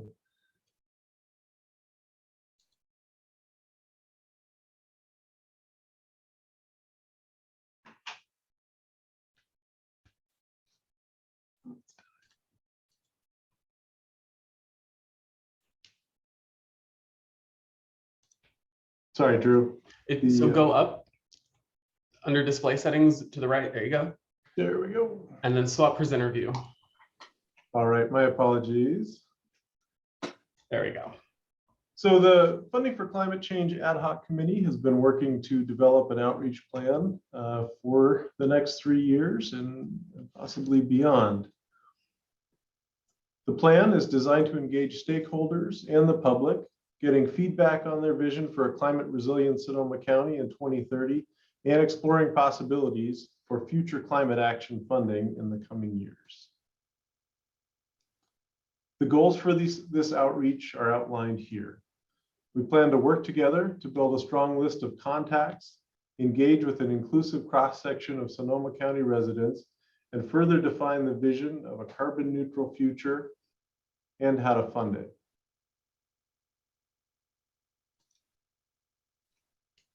The coming years are separated into 3 overlapping efforts: vision, funding priorities, and polling towards a climate expenditure plan. Outreach efforts would also be coordinated around Earth Day and UN climate change COP events. A survey would be set up to collect input from stakeholders and the public about their climate vision for Sonoma County. This will be one of the main calls to action from the initial outreach, both to get feedback and to build a list of interested individuals for future climate funding outreach. Standard outreach methods will be utilized, and we are currently working on planning an online workshop to coincide with Earth Day events in April. Much of the outreach will be based around our members leveraging existing relationships to present to local groups and organizations.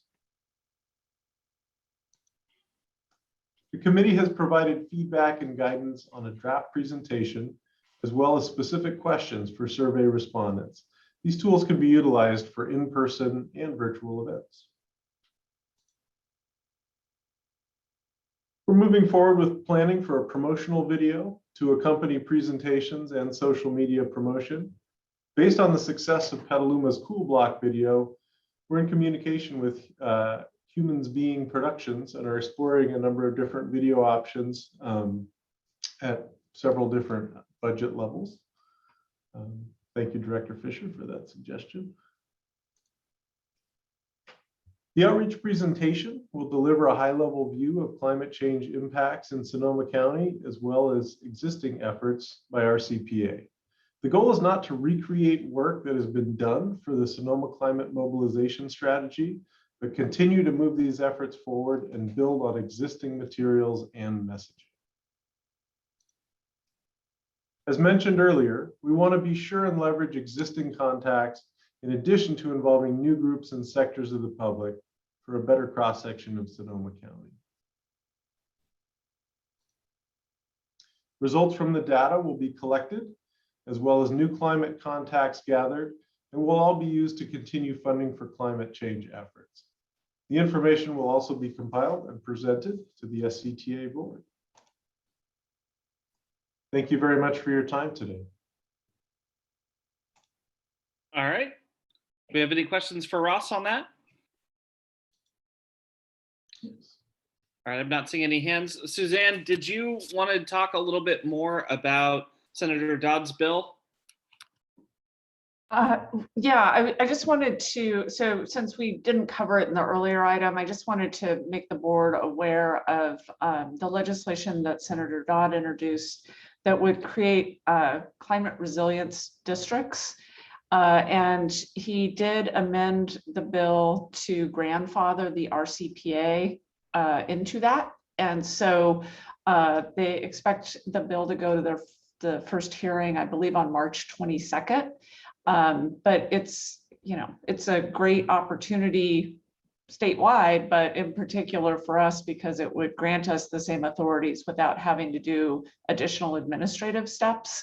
And the authorities include things like the ability to put revenue measures on the ballot, which would be significantly different than the authorities we have now. So it was a pleasure working with their staff on the amendments, and we're excited to see how the bill proceeds. So I just wanted to make the full board aware of that, as the committee had, the ad hoc committee had talked a little bit about it as well.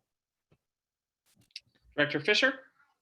Would it be appropriate that this body also send a letter of support on that bill, like we did the others? Absolutely. Okay. Would that be on our next agenda? We could do that today. Okay, let's do it. And Director Corsi? Yeah, I know that this has been talked about before, but it's my first involvement in the discussion as a member of this board. And I'm wondering what the plan is for actually putting this on the ballot, what the path is, whether it's something that the Board of Supervisors does, whether it's if we're expecting a private effort to collect signatures, what's the plan strategy for that? Well, I think the Senator Dodd bill provides an additional path that had not been available or considered if it does go through. But it was looking towards 2024 as a potential ballot measure that could go either path. And I'll let the chair jump in here, Director Hopkins, but could look at either path, either collecting signatures or through the Board of Supervisors. The reason I ask is it creates a different threshold, and it's obviously a very important one. And if the district, or if the RCPA could actually do this on our own, what would the threshold be then? It depends. Well, I was going to say it depends on the type of revenue measure, but for the most part, all revenue measures, whether it's property tax or sales tax or any tax that is levied, it's a 2/3 requirement.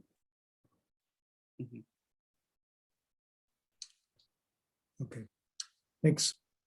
And before we go to public comment on this item, when we come back, the recommendation from the chair for this year's climate funding measure ad hoc will be for the vice chair, Director Hopkins, to continue to chair that ad hoc. And joining her will be myself, Director Giudice, Director Kelly, and Director Fisher. So let's see if there are any hands from public comment. Confirming I do not see any members of the public who wish to speak on this item. Okay, so I think what I heard, and I'll attach this into my motion, is for those directors to serve on the ad hoc, as well as send a support letter for SB 852, that's Senator Dodd's bill. I'll second that, Petaluma. Okay, is there any discussion on the motion? Let's call the vote. Hey, Director Bagby. Aye. Director Corsi. Yes. Director Fisher. Yes. Director Giudice. Yes, and welcome Director Kelly. Director Gurney. Aye. Director Kelly. Aye. Director Landman. Aye. Director Lemus. Aye. Director Lowe. Aye. Director Rabbit. Aye. Vice Chair Hopkins. And yes, just in case the first one wasn't heard. And then Chair Rogers. Aye. And that passes. Move on then to reports and announcements. I'll turn it over to Suzanne, but we did not have an executive committee meeting today, so I believe we don't have a report for item 5.1. And you can take it from there. All right, thank you, Mr. Chair. We've got the agenda items, or rather the agendas from our advisory committees included in the packet, and then I will turn it over to Ross to do a quick update on the marketing and communications report. Is he still on? Thank you very much. For the March Marketing and Communications Activities Report, we have a number of brief topics to share. The SCTA website rebuild was completed and the new site is active. The goal was to update the theme and plugins to make sure it functions properly going forward. The site should be easier for the public to navigate and for staff to make updates to. ADA compliance was also a priority, and the new site auto updates as content is added to stay compliant with accessibility requirements. The RCPA site will be rebuilt in the same fashion beginning on March 10th. Collaboration also continues with Sonoma Clean Power on developing and updating the EV 101 knowledge base. Once completed, this tool will be hosted and promoted through Sonoma Clean Power and RCPA channels. This resource will be a useful tool as more Sonoma County residents consider electric vehicles for economic and environmental reasons. SCTA staff is working with the North Bay Baylands Regional Conservation Investment Strategy to create and host an informational webpage for the project. The conservation effort is an independent effort, but it is focused on the area where State Route 37 changes will take place. The RCIS will provide content by March 18th for SCTA staff to use on the new webpage. Social media continued with post reach and engagements up moderately overall. Most popular post was from RCPA and promoted the new solar project at the Sonoma County Airport. As always, a selection of recent relevant articles are included in the staff report for your information. Thank you for your time, and please let me know if you have any questions regarding outreach and communication. Looking to the board to see if we have any hands. And I see none.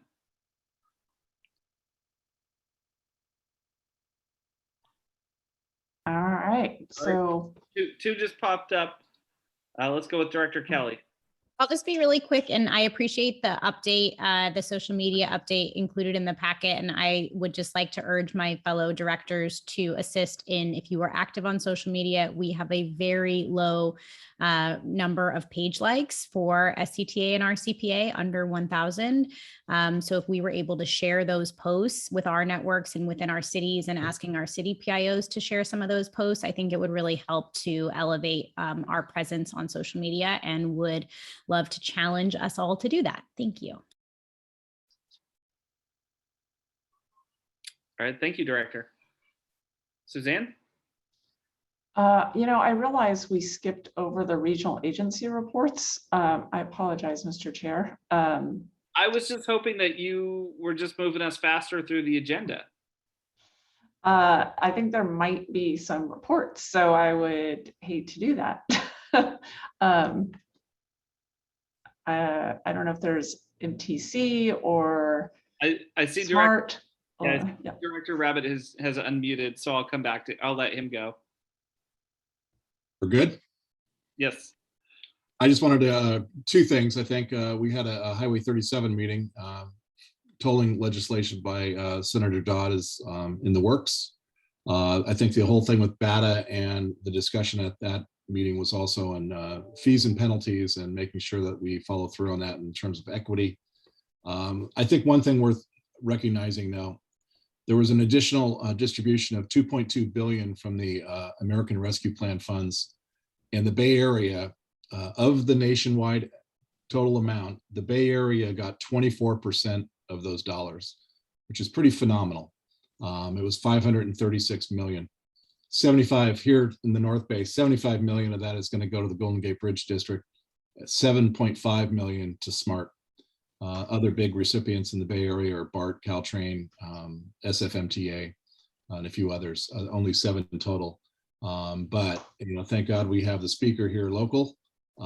It helps, but getting 24% of the total nationwide dollars to an area that's probably more in the akin to 2.5% of the population of the country was a pretty good deal. It also helped that we distributed the funds expeditiously, and that staff at MTC changed the color of funds through the Blue Ribbon Transit Task Force to make sure that we were going to be eligible for the additional funds that were made available. If we hadn't done that, we wouldn't have received anything. So I just want to put that out there because I thought that was a good get. SMART will be fortunate with the 7.5 million. I've already talked to the general manager about plans for that, but I know from the Golden Gate Bridge, as does Director Giudice, that we're hemorrhaging dollars each week. So that gets us, pushes the cliff, the fiscal cliff out that much further. Thanks. All right, thank you, Director. Do we have any other regional reports? All right, Suzanne, back to you. All right, thank you. I'm actually going to hand it to Tanya for the climate change activities report. Thank you, Suzanne, and good afternoon, directors. So I'll share a few highlights from RCPA over the last month. We are making good progress on our greenhouse gas inventory, which will be updating the inventory with 2020 data.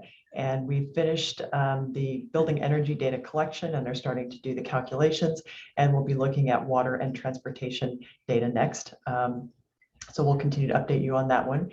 In terms of the climate mobilization strategy, we have convened or reconvened a meeting of our local government EV partnership members and began sharing information with the group on fleet planning tools and policies.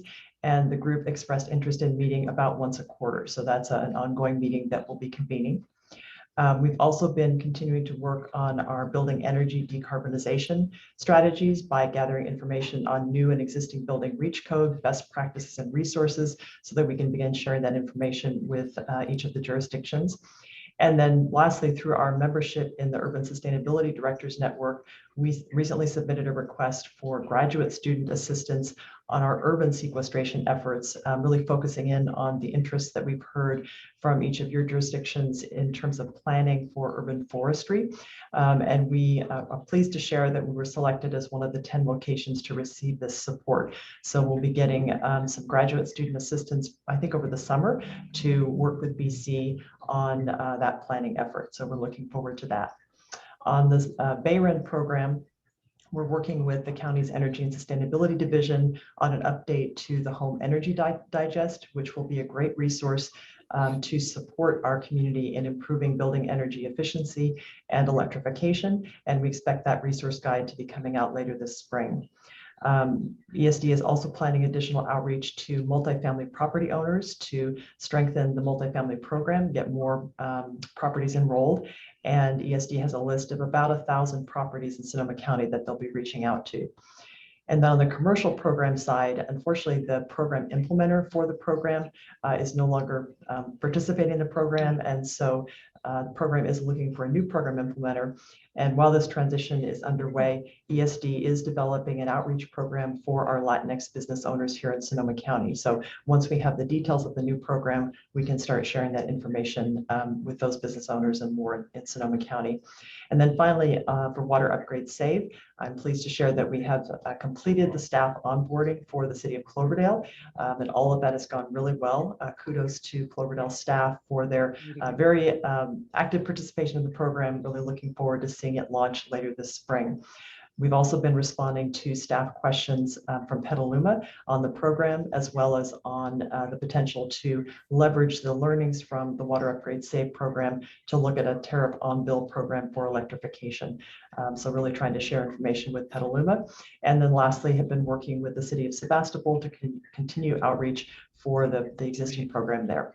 So that concludes my report, and I welcome any questions that the board might have. Great. Any questions for Tanya? Okay. All right, I think we've got Dana up for the planning activities report. Thanks, Suzanne, and good afternoon. I will highlight a few things from the planning activities report. On Senate Bill 743 implementation, Chris Barney on our team has been making good progress on the VMT reduction and mitigation calculator. The project steering committee has developed the final list of mitigations, and Farron Piers is working on developing the application. The final product for this will be complete in the July to August timeframe.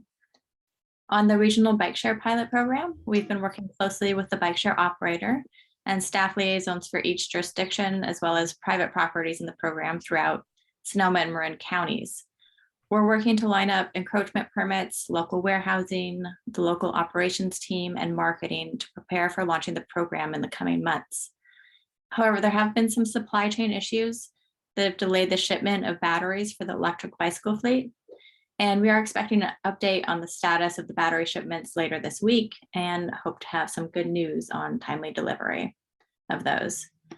On the Commute 37 program, we are working with the 3 other North Bay County transportation authorities to launch the Commute 37 rideshare pilot program in late April. The program will include marketing of a regional carpool matching platform called Ride Amigos and incentives for commuters who carpool on State Route 37. This will be a 6-month pilot program with incentives, and then monitoring without incentives for another 6 months.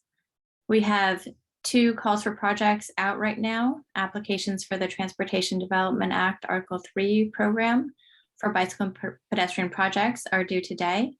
And we'll be bringing a proposed program of projects back for that to this board in May. Applications for the Transportation Fund for Clean Air program are due next Monday, and that program will come back to you in May as well.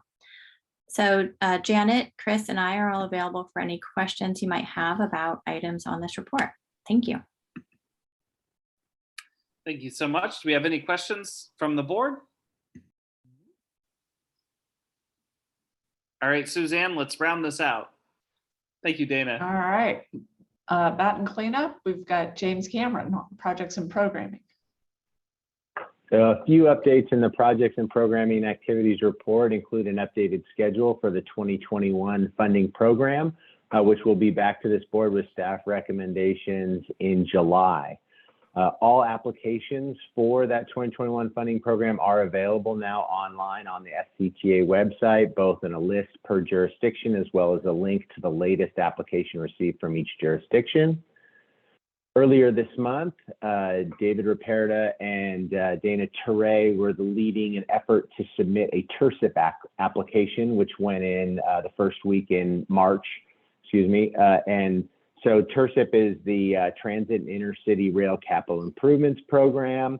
That grant is expected to hear results in June that focuses on electrification of our bus fleet for our 3 operators, as well as the Petaluma infill station in North Petaluma at Corona Road for SMART.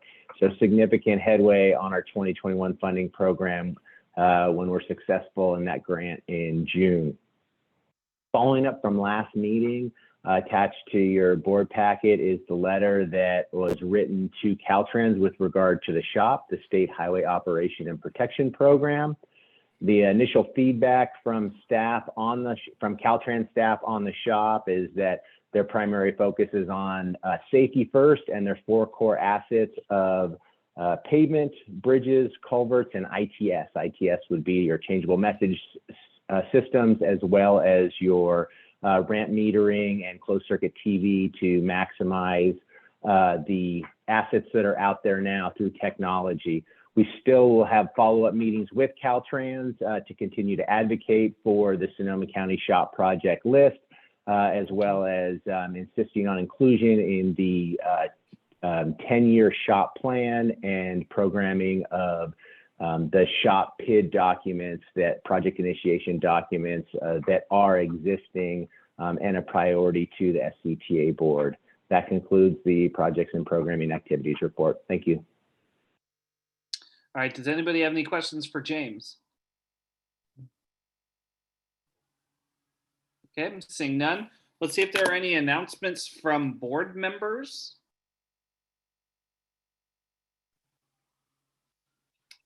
All right, Director Giudice. Thank you, Chair. Just a shout out and a thank you to Director Delinda Fisher and all of her colleagues down in Petaluma for the inspiration to ban gas stations and gas station infrastructure. Grateful to my city council members for allowing me to discuss it at the council level, and I'm pleased to report that it received a 5-0 unanimous vote. So now it'll be on consent calendar next meeting, and Roanoke Park is joining Petaluma. So thank you, Delinda, for that inspiration. Excellent. Thank you, Director. We'll go to Director Gurney. Thank you, Mr. Chair. I'm inspired by Tina in her efforts to make this announcement so you know what Sebastopol is doing. We have relaunched our walks program. At the end of February, we restarted the year-long Sebastopol walks. We're overwhelmed with 54 people. We paraded around town for 3.5 hours talking to, I think, 14 community members who were at a different site. So I can just tell you, people are very interested in getting out, experiencing their city on their feet. Also, we are initiating a relaunch program for publicity for our local shuttle, the 24. This is the fare-free bus you can hop on and hop off. Our elders have been hesitant to ride through COVID, and we're working to encouraging them to come out and get around and use our shuttle more because our numbers are down. We'd like to bring our pedestrians up, our transit people up, and as Tina mentioned, our cyclists as well. Thank you. All right, thank you, Director Gurney. Director Kelly? Thank you, Chair Rogers. Healdsburg is going to be applying for a Civic Spark Fellow to, in part, help lead our effort. And we just recently had our first goal setting meeting of the year, or for 2022-23 fiscal year. And it was the highest priority to adopt a climate mobilization strategy for Healdsburg. So we will be creating a community committee that will be working to advance climate mobilization goals for our jurisdiction. And we did have an unfortunate vote on our REACH code that I wanted to update everyone on, that we will not be removing the 3 exceptions for gas cooking, gas fireplaces, and gas pool heating, most likely in this REACH code update, but we'll be potentially removing pool heating. I was the lone vote to go the direction of an all-out gas ban, the natural gas ban that was not adopted. So we've not taken up the conversation of the gas stations yet, but our climate mobilization committee will be looking at that along with many other issues in the coming year. All right, thank you, Director. And I'll just make a quick announcement. Santa Rosa was very pleased to receive a $4.2 million federal FTA administration grant just late last week. It will go towards helping us with our service as well as we try to electrify everything in our bus service. So congratulations to staff for that. And thank you to our congressional partners and SCTA's help on that as well. Let's go to public comment on staff and board announcements and briefings. Let's see if we have any hands. Confirming, I don't see any hands up on this item. Okay, then Suzanne, if there's nothing else, we'll go ahead and adjourn for the day. Get everybody to their council meetings here on time for once. Okay, nicely done. Bye-bye. Take care, everybody.